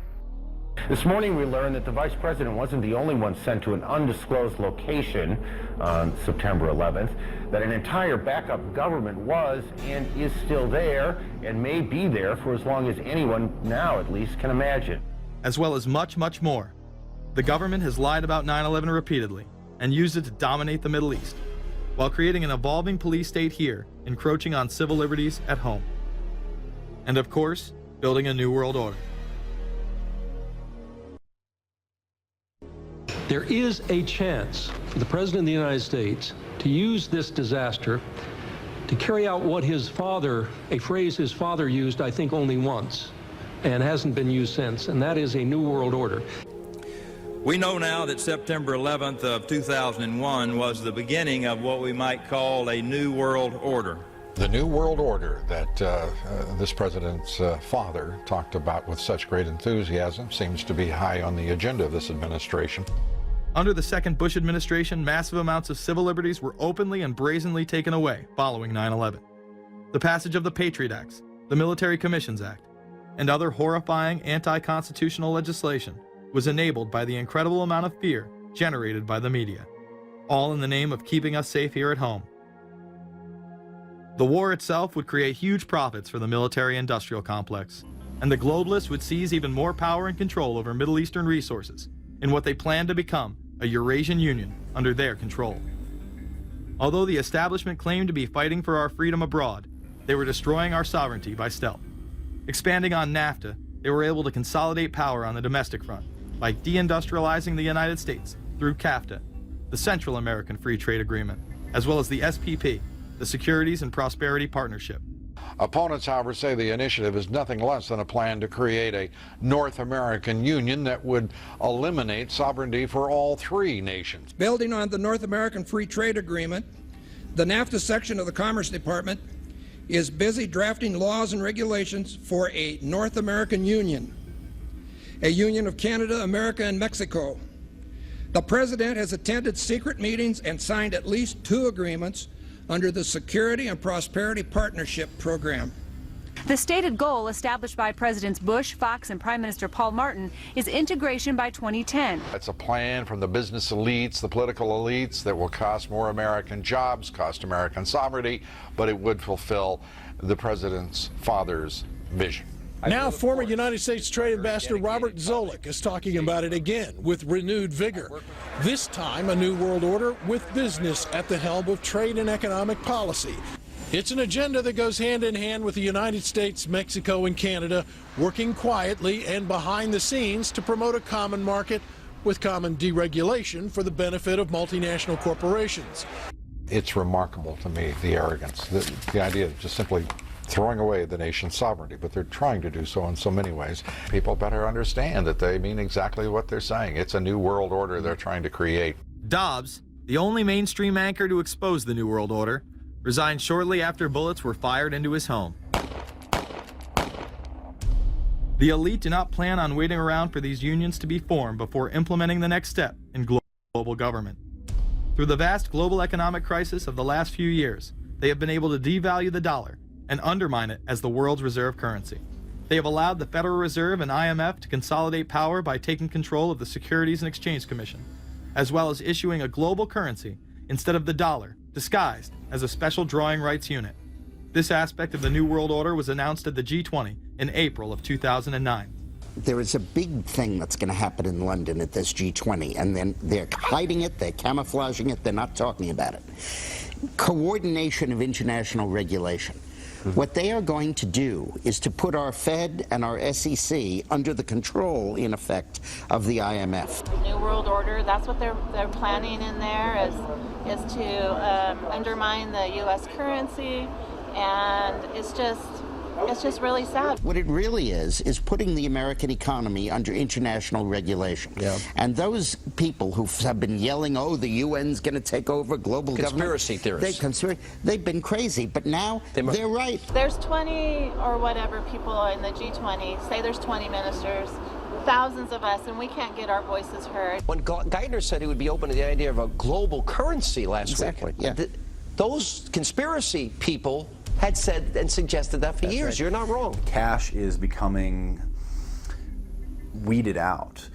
Cash will most likely be eliminated or extremely difficult to use in many situations, so that you'll have to use the global currency or the electronic currency. Even though a physical global currency is yet to exist, groups such as BRIC are openly promoting a new reserve currency, which is a conglomerate of Brazil, Russia, Indonesia, and China. Get everyone in the whole world using one currency, which some people think that's a good idea. Russian President Dmitry Medvedev recently showed off a sample coin of the new world currency at the G8 in July of 2009. We have also agreed today additional resources of $1 trillion that are available to the world economy through the International Monetary Fund and other institutions. This includes 250 billion from special drawing rights, the reserve currency of the IMF, drawing rights that will be issued to countries who are part of the International Monetary Fund. I think a new world order is emerging, and with it the foundations of a new and progressive era of international cooperation. The head of the European Union is also calling for global government. 2009 is also the first year of global governance, with the establishment of the G20 in the middle of the financial crisis. Gordon Brown has called for a world constitution. We now need nothing short of a world constitution for the global financial system. Both Gordon Brown and Barack Obama had been groomed to be the next Anglo-American spokesman for this new world order after Bush and Blair stepped down. Here is Gordon Brown in front of the CBI prior to him being chosen to become Prime Minister. And it's only now that we can begin to understand that the world order that globalization brings and what it's going to look like. But what does the new world order mean for countries like ours who are looking to succeed? And the question for us is how we meet and master all these challenges to ensure that Britain enhances its competitiveness in the process and realizes what I believe is our destiny of success in this new world order. A new world is emerging. It is a new world order with significantly different and radically new challenges for the future. President Barack Obama has also espoused similar views on globalism. Here he is in Berlin, Germany, in July of 2008, in what media have dubbed his New World Order speech. Well, there have been extraordinary scenes in Berlin tonight as thousands of people gathered to hear Barack Obama deliver key foreign policy speech on his current European tour. The Democratic presidential hopeful laid out his vision for America's place in a new world order. In this new world, such dangerous currents have swept along faster than our efforts to contain them. And that is why we cannot afford to be divided. No one nation, no matter how large or powerful, can defeat such challenges alone. But the burdens of global citizenship continue to bind us together. In this new century, Americans and Europeans alike will be required to do more, not less. Partnership and cooperation among nations is not a choice. It is the only way, the one way, to protect our common security and advance our common humanity. That is why America cannot turn inward. That is why Europe cannot turn inward. America has no better partner than Europe. Now is the time to build new bridges across the globe as strong as the one that binds us across the Atlantic. Now is the time to join together through constant cooperation and strong institutions and shared sacrifice and a global commitment to progress to meet the challenges of the 21st century. Barack Obama also became the first sitting president to ever become the chair of the Security Council for the United Nations, which only further cites his allegiance to world government. In an era when our destiny is shared, power is no longer a zero-sum game. No one nation can or should try to dominate another nation. No world order that elevates one nation or group of people over another will succeed. No balance of power among nations will hold. The traditional divisions between nations of the South and the North make no sense in an interconnected world. I think his task will be to develop an overall strategy for America in this period when really a new world order can be created. It's a great opportunity. The globalists, who know that Obama is going to promote their plan, want to make him such a superhero that nobody will question what he's doing. He is very much a product of the system that he is now technically in charge of. Obama alone, or the Democrat Party alone, is not responsible for his massive rock star status. It's been done by the media. This establishes that Obama is an unapologetic globalist who holds no one nation above another, despite its policies. Perhaps we should move towards a society more like China if that's the case. After all, on the 60th anniversary of the Communist Mao regime takeover, the Empire State Building, once a proud symbol of the United States, was lit in the colors of the Communist Party halfway across the world. In fact, following the United Nations Copenhagen Conference in December of 2009, the Washington Post ran the headline, "Copenhagen Climate Deal Shows New World Order May Be Led by US, China."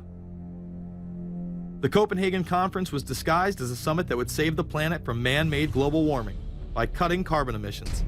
When taking a look at the almost 200-page document that was being proposed, it becomes evident that this was yet another attempt to establish global government and set up a global tax. In Section 38, it states, "The scheme for the new institutional arrangement under the Convention will be based on three basic pillars: government, facilitative mechanism, and financial mechanism." In Section 47, subsection F, it discusses cap-and-trade schemes and carbon taxes and the use of new and existing flexible carbon market mechanisms. These cap-and-trade schemes were just that, a scheme to further transfer the wealth from the poor to the ultra-rich. One of the ways it will drive the change is through global governance and global agreements. The fact that our president even attended should be considered treason. Just weeks before the conference, ClimateGate hit the media. Secret emails confirm that many of the United Nations lead scientists had engaged in fraud in order to promote the idea that man-made global warming was occurring and that carbon dioxide was a toxic gas. In reality, they admitted the Earth had been cooling for the last decade and that they had destroyed the source data in order to ensure the scientific community would be unable to review their findings. Bill Jones was forced to resign from his position at East Anglia University, and Penn State has launched an investigation into Michael Mann. Because of the scandal, many countries refused to sign the agreement, and instead only 25 heads of state, including rock star President and Savior Barack Obama, signed a much shorter and broader accord. The document states that a high-level panel will be created, and that parties will be subject to domestic auditing, supervision, and assessment. The climate conference in Copenhagen is another step towards the global management of our planet. The idea that carbon dioxide, the life force for plants here on Earth, is a toxic gas and should be taxed is laughable. There have been numerous periods of time in which the Earth has had vastly more carbon in the atmosphere than present day. In areas where there have been volcanic eruptions which emit large amounts of CO2, plants have benefited, and there is no negative impact on the surrounding environment, as well as indigenous people, from the excess carbon dioxide. The globalists promote this theory to keep mankind in fear, not only for the establishment of a global government and a global carbon tax, but the literal control of the entire planet. An even darker side to the scam of man-made global warming exists. In reality, it's about population control. Ted Turner reveals himself here in this interview with Charlie Rose. We've got to stabilize the population. When I was born, there were so what's wrong with the population? I mean, with too many people. That's why we have global warming. We have global warming because too many people are using too much stuff. We've got to stabilize population. On a voluntary basis, everybody in the world's got to pledge to themselves that 1 or 2 children is it. Not doing it will be catastrophic. We'll have 8 degrees, we'll be 8 degrees hotter in 30 or 40 years, and basically none of the crops will grow. Most of the people will have died, and the rest of us will be cannibals. Civilization will have broken down. What the few people who are left will be living in a failed state like Somalia or Sudan, and living conditions will be intolerable. The droughts will be so bad there'll be no more corn growing. Not doing it is suicide. Unbelievably, when Turner met with other globalists, David Rockefeller, Warren Buffett, Bill Gates, Michael Bloomberg, and even Oprah Winfrey to discuss population control, they were portrayed as superheroes. Behind closed doors on this New York campus, a secret gathering of some of the world's most powerful people. Gates, Buffett, Bloomberg, Winfrey. It was like the Super Friends. In the great hall of the Justice League, there are assembled the world's 4 greatest heroes. Together with others at the meeting, including George Soros, Ted Turner, David Rockefeller, they're worth more than $125 billion. The new Superman and Wonder Woman, the super rich friends, not fighting bad guys, but fighting for good nonetheless. Would a superhero call for a one-child policy? Would a superhero call for population control? In a recent interview, he claims that 2 billion people would be ideal. That means 4 billion plus must die to accommodate a man who owns more acreage than anyone else on the planet. Let's not forget that Ted Turner is the president of the United Nations Foundation. There are countless examples of how we are being indoctrinated to accept these kind of conditions and believe that man and his activities are the problem. From the promotion of climate cops, we're the carbon cops and we're on the lookout for energy wasters, to phony liberals and conservatives getting together to promote climate change. Hell, let's face it, we're polar opposites. We couldn't be further apart. I'm on the left, and I'm usually right. And we strongly disagree. Except on one issue. Tell them what it is, Reverend Pat. That would be our planet. Taking care of it is extremely important. We all need to work together, liberals and conservatives. So get involved. It's the right thing to do. Now there you go again. The New World Order will stop at nothing to achieve planetary dominance. Whether it be assassination, wars based on lies, and even a phony environmental movement. So it should come as no surprise that they have been tracking, tracing, and databasing our lives for years. Many people are aware that the Bush administration engaged in warrantless wiretaps on American citizens. What they don't understand is that it's come out in court that all the major telecommunications companies have been secretly storing every piece of data received from our phones and our computers and handing them over to the National Security Agency. You heard about the government secretly listening in on phone conversations without a warrant, but there is evidence that your email is also being tapped. The government has been intercepting most emails as part of its terrorist surveillance program. That program has been criticized as illegal because it's missing an important ingredient: search warrants. Several years ago, Klein says he came to suspect that AT&T had installed secret computer gear designed to spy on internet traffic at the request of the National Security Agency.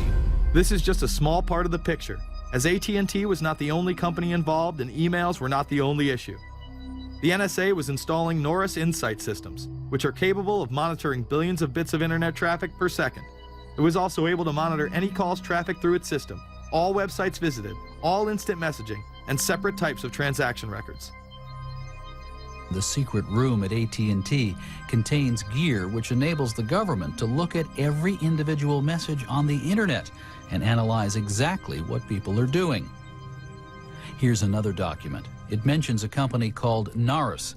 Narus makes computer software that can swallow and analyze 10 gigabytes of information every second. That means it could go through all the information in all the books in the Library of Congress in a little over 15 minutes. The documents Klein and others were able to produce were then censored by the NSA. Bankston isn't allowed to talk about the documents in detail. The government has since had them sealed. But he says what is in there boggles the mind. We are talking about a substantial portion of all the communications traffic in the United States. The policies have been shielded by the Obama administration and continue to this day.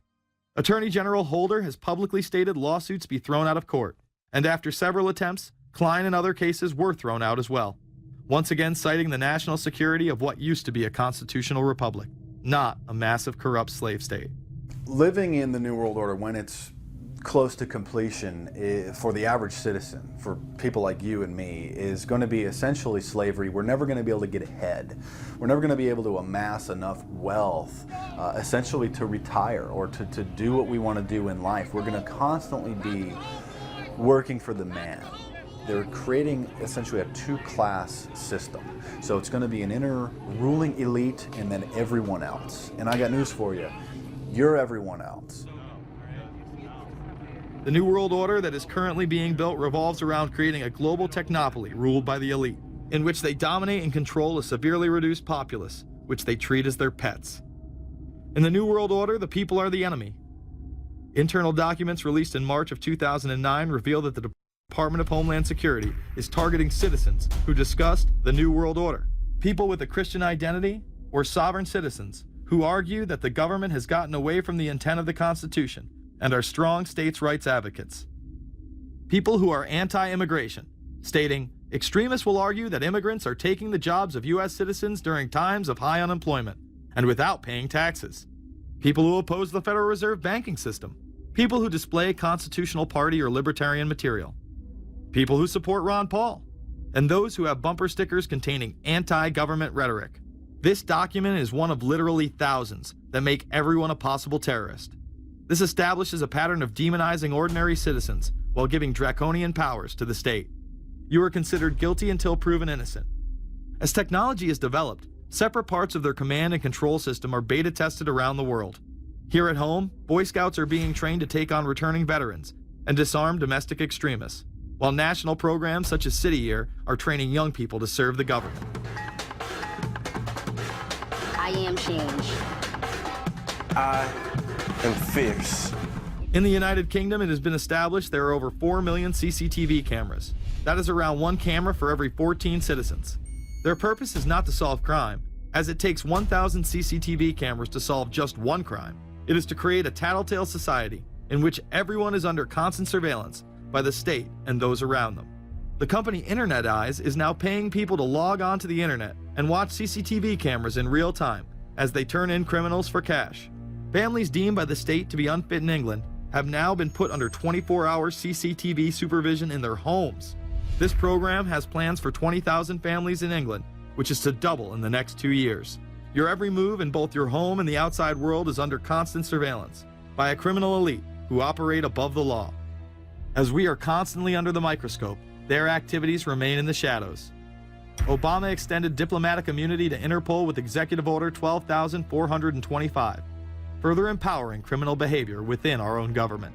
In the Middle East, endless wars will continue. Under the Obama administration, we have sent tens of thousands of more troops into Afghanistan, all while the same network exposed in the Iran-Contra affair discussed earlier controls the opium trade. It was revealed in October of 2009 that the CIA had been funding puppet Afghani leader Hamid Karzai's warlord brother for the last 8 years. He is the lead opium dealer in the region. It seems the same cartel that was dealing drugs in the 80s and 90s never stopped. After all, how else could the government fund black operations programs across the board?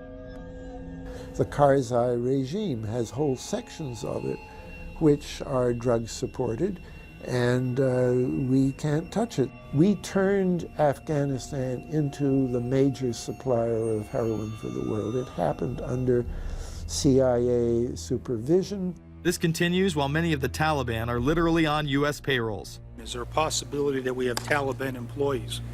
The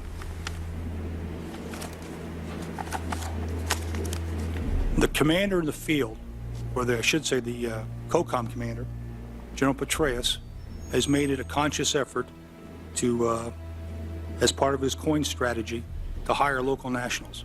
I can't talk in this forum, nor am I the qualified guy to talk about it, but there is no doubt in my mind, one day you're on one side of the ledger, the other day you may be on the other side of the ledger. Biometrics have been instituted in both Afghanistan and Iraq, where individuals are subject to fingerprint devices, iris scanners, and electronic databases to screen local residents as well as DNA tests. This includes anyone within the populace of a combat zone. Someone has to go out there with the biometric registration equipment, take your iris scans, take your scans and get you registered in the system like that. As scary and tyrannical as these systems seem to be, none may be as dangerous as the implantable RFID microchip. Through various pretenses, including terror, security, and entertainment, the chip has been promoted and integrated into society. In 2001, following the 9/11 terrorist attacks, the Jacobs family became the first family to be injected with microchips in front of a live television audience. We have a Florida family who are really pioneers in a brave new world. They have volunteered to be the first ever to have microchip identification devices implanted into their body. After 9/11, I was really concerned with the security of my family. In 2004, the FDA approved the use of RFID technology to be implanted into human beings. However, studies dating back to the 1990s show the implantable microchip has been linked to cancer in animals, but this has not slowed the agenda of control. In Barcelona, trendies get chips in order to receive VIP status at the exclusive Baja nightclub. A simple swipe of the arm gets them in without a line, and it pays for their drinks too. The Mexican government also chipped employees for security measures in 2004. We were interested today to hear that more than 100 law enforcement officials in Mexico are having microchips implanted in their arms. The chips allow a person to be scanned, sort of like a cereal box at the supermarket checkout. Mexico's Attorney General and 160 of his deputies have had microchips implanted in their arms. It is to provide access, said the Attorney General, to the right people in exclusive areas. Today, aside from being promoted as a device that can save your life by storing all of your medical information in it, it is being promoted as the next generation tool for video gaming.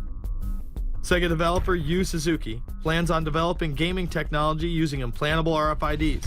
He states, people that have some sort of chips in their bodies, to be able to keep track of vital signs, so it doesn't have to be a scary thing.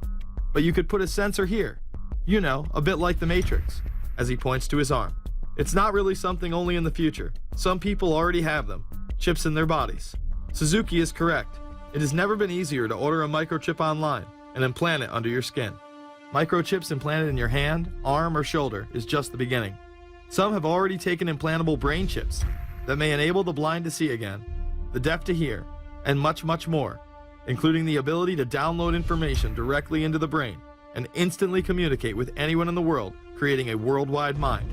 It's very interesting that the way that the New World Order is going is moving towards a system that is identical to that, whether it's going to be an implantable microchip, an RFID, a thumb scan, whether it's going to be some sort of a tattoo.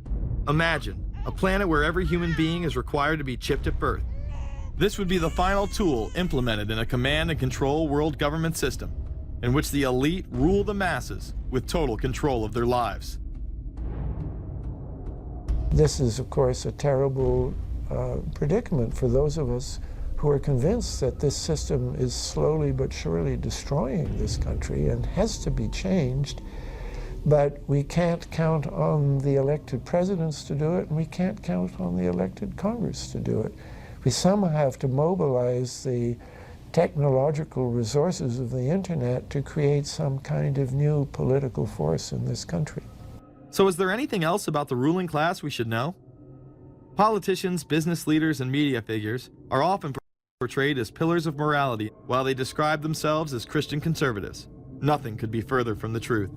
In reality, many of the elite are groomed at a young age to take part in occult rituals. Those who attend Yale are indoctrinated into the Order of Skull and Bones, an elite secret society cloaked as a fraternal order.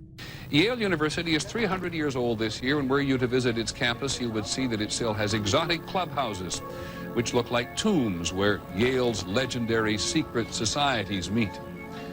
Their prestige and importance have largely evaporated, but the rituals are still a secret. And so when we heard that some enterprising characters had managed to spy on the famous Skull and Bones Society, we couldn't resist.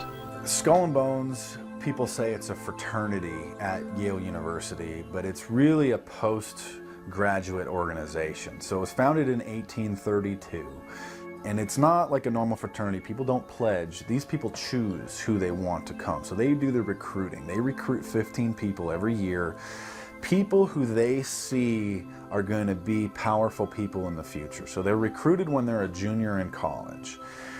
A lot of these people come from really wealthy and influential families because they know that this person has the resources to then elevate them to a position of power that can benefit the club. The video shows the neophytes, or initiates, kissing a skull, then performing a mock human sacrifice. Horrific screams caught on tape include chants of, "The devil equals death, death equals the devil." True. Famous alums include Senators John Kerry and John Chafee, to name two, cabinet secretaries such as Averell Harriman, and 3 presidents, William Taft, George Bush, and George W. Bush, who's been reluctant to talk about Skull and Bones. Does it still exist? The thing is so secret, I'm not even sure it still exists. Former Skull and Bones members and current members have been presidents, heads of the CIA, senators, heads of business. I mean, huge, huge corporations. These people have the network that brings them to such a position of power that most people could only dream of. Bush would run against his fellow Bonesman and distant cousin John Kerry in 2004. You both were members of Skull and Bones, a secret society at Yale. What does that tell us? Not much, because it's a secret. Is there a secret handshake? Is there a secret code? I wish there were something secret I could manifest. 322, a secret number? There are all kinds of secrets, Tim. You were both in Skull and Bones, the secret society. It's so secret we can't talk about it. What does that mean for America? The conspiracy theorists are going to go wild. I'm sure they are. I don't know. I haven't seen the web. Number 322? This is an elaborate, occult, ritualistic entry into this group that they are now a member of for life. This culture of death and the occult continues long after college. Later on in life, these pagan rituals carry on in the redwoods of Sonoma, California. And what is the Bohemian Grove? Well, it's a kind of summer camp for the powerful, an all-male gathering in great secrecy. This group was formed in the late 1800s by artists, industrialists, and politicians. Bohemian attendees worship the owl as their deity. The Aztecs, Mayans, and other natives of Mesoamerica consider the owl a symbol of destruction and death. This is why the opening ritual for the club is the cremation of care. During the ritual, the effigy of a baby is rowed across the water by the Grim Reaper and given to a high priest, who then tosses it on a fiery sacrificial altar of a 40-foot owl god. It is an earth-based ritual in which care is burned away. The conscience is symbolically cast aside so that they may ignore the pain they have inflicted on others for the advancement of their own agendas.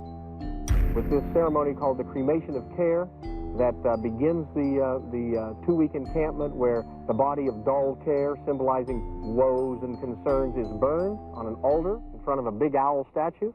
When that ceremony ends, they all start to cheer and yell. You have to ask yourself why it is that somebody would want to do that, let alone these elite people. And if you look at the elite throughout history, many of the people that achieve pinnacles of power are into the occult. They seek a supernatural way to gain power. Why are Christian conservatives such as the Bushes and Newt Gingrich attending the Grove? And I recognize I'm not going to be invited to Renaissance Weekend or that Bohemian deal where Newt, Rush, and Dick all sit in a teepee naked beating on tom-toms. Why does the media barely mention the Grove? Because many of them are in attendance. Late political cartoonist Phil Frank of the San Francisco Chronicle draws a reporter thinking about his loyalties to Bohemian Grove as he takes notes for a story. Stories about what happens in these redwoods are hard to come by. A campground statue reminds Bohemians to keep their mouths shut about the Grove. Many world events have been shaped at the Grove, including the creation of the atomic bomb. Discussions at the Grove in the 1930s helped lead to the development of nuclear power and the atomic bomb. Every Republican president since Calvin Coolidge has been a member, as well as many Democrats, including Jimmy Carter. If you look at the membership lists of the Bohemian Grove and the Council on Foreign Relations, the Bilderberg Group, a lot of the key level people are overlapping and are involved in numerous groups. In addition to pagan rituals that take place there, this all-male club also deals with darker themes through the plays Montezuma, which feature Aztec human sacrifice, and Faust, which feature Mephisto. Some of these plays are disturbingly flamboyant. Many of the elitists have a penchant for cross-dressing and singing show tunes. Perhaps that is why much of the all-male staff also happen to be homosexuals. Well, each year, many of them seem to have a stunt or try to come up with a stunt. Last year, in 1980, the popular button was Free the Fortune 500. Bohemian Grove that I attend one time at a time. It is the most faggot goddamn thing you will ever imagine. In 2004, the New York Post reported that gay porn star Chad Savage would be servicing moguls at the Bohemian Grove. In recent years, several politicians have been outed in scandals, including Senator Larry Craig, who tried to solicit sex from an undercover officer in 2007. Even more shocking, it was revealed in 2004 that right-wing blogger James Guckert, who had unprecedented access to the White House during the Iraq War, was actually Jeff Gannon, a madam and male prostitute for MilitaryStuds.com. During his 2 years writing for GOP USA and Talon News, Gannon officially made over 200 appearances at the White House. Oddly enough, over 24 of these visits would take place when there were no scheduled briefings. He failed to check in or out with the Secret Service on many other occasions, coming and going as he pleased. These type of activities are not new to the White House. In 1989, headlines involving call boys in the White House rocked the cover of the Washington Times.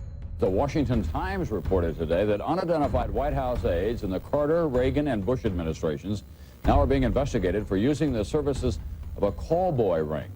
The paper reports that 2 of the male prostitutes were given a late-night tour of the White House last year. Hundreds of credit card receipts obtained by the Washington Times confirm that its clients were key officials of the Reagan and Bush administrations, military officers, congressional aides, and U.S. and foreign businessmen with close social ties to Washington's political elite. This ring extended beyond the White House and into Congressman Barney Frank's bedroom. Barney Frank, one of 2 openly homosexual members of Congress, acknowledged having used a male prostitute, whom he then hired as a personal employee. The man had keys to Frank's basement apartment on Capitol Hill. Frank paid him approximately $20,000 out of his own pocket to be his housekeeper and driver. But as first reported in today's Washington Times, the man was on probation for sex crimes and a drug conviction, and he ran a prostitution business out of Frank's home. Although Frank tried to claim ignorance, Stephen Goby, the prostitute in question, claimed that Frank was completely aware of what was going on and was even receiving free and discounted sexual services. The fix seemed to be in. Frank was threatening members of Congress to remain silent prior to being exposed in this sex ring. Massachusetts Democrat Barney Frank, a homosexual, threatened to expose fellow congressmen he knew to be gay unless they stopped spreading rumors. Questions stopped and Frank walked away with a slap on the wrist. Some members of the Ethics Committee were disgusted. Do we tolerate, do we condone a member of this body who knowingly permits a house of prostitution to be operated out of his residence? You have just heard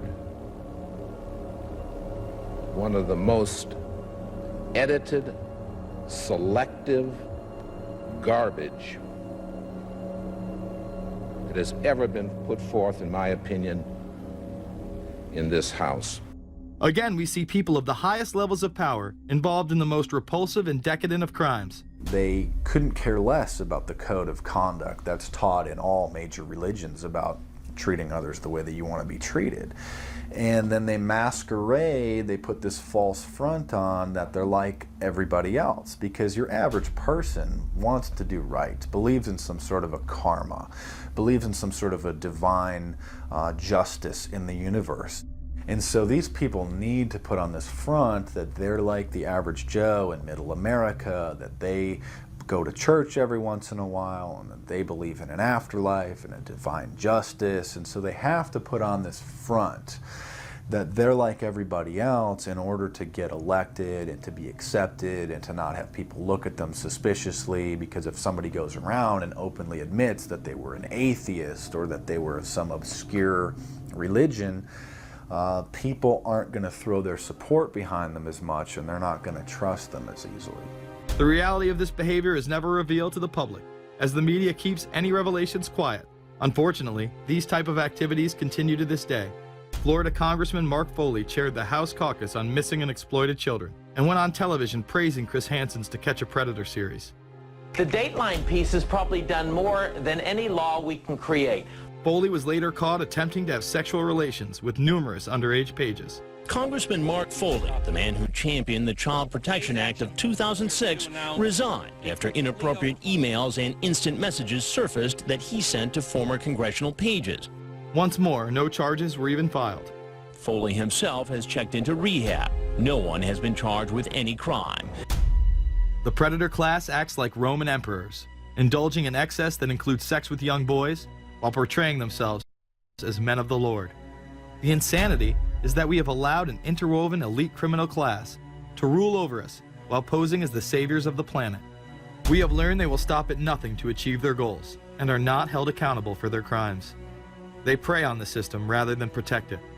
This is not a new world order of peace and prosperity. It is not a world government to save the earth. During difficult times, we must remain ever vigilant against seemingly positive solutions imposed to suit their aims. Crises there will continue to be.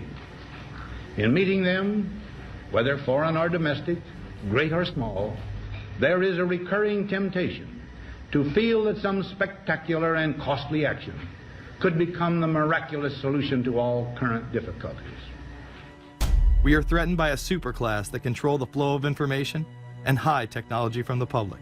The prospect of domination of the nation's scholars by federal employment, project allocations, and the power of money is ever present and is gravely to be regarded. We must also be alert to the equal and opposite danger that public policy could itself become the captive of a scientific, technological elite. It is time to put down the remote control, to turn off your Xbox, and start paying attention. It is time to step away from everyday luxuries and pop culture and take action against a monolithic, concentrated evil in order to save what's left of humanity. We must now trade in our apathy for action in order to defeat this invisible empire.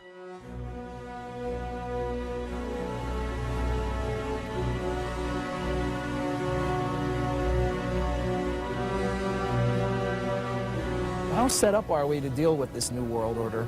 I think we're going to hear a lot about that today. Let's take the New World Order. It's an interesting phrase. I've been thinking a little bit about the structure of the world, right? The New World Order, as everybody says. The peace could yield to the pernicious New World Order. The New World Order. The New World Order. The New World Order. The New World Order. This New World Order. Stay fixed on your goal of imposing the New World Order. You kept talking about a New World Order. A New World Order. That's what we need now. A new world order with swing. One war and one victory doth not a new world order make. Conservatives used to believe in the United States of America rather than the United States of the New World Order. The ambition to create a new world order. Whose world order is this? And of course, what he called it was the New World Order. Respect for a new world order. We can see a new world coming into view, et cetera, et cetera. That's the core of the New World Order that we want to try to build. It's the sole superpower, New World Order. New World Order. A new world order. To a new world order of peace. Let's say a new world order, for want of a better term. Entities of the new world order. The whole concept of New World Order is something else. It really says that the state is God. The state will play a bigger role in the economy. New order. What Wilson wanted was a new world order, not just a new world order. In order to compete in the New World Order. Compete in this new world order. This is the third leg of the New World Order. We had the World Bank, we had the IMF, and now we had the World Trade Organization. A rigid New World Order. This hoped-for New World Order. Constructing a new world order. In the New World Order of the 21st century. The new world order we're going to put in place In this New World Order. in this new world order. The patriots in this country are not going to see their rights diminished in order to create a new world order. President Bush has described as a new world order, which we all share that same desire. A new world order.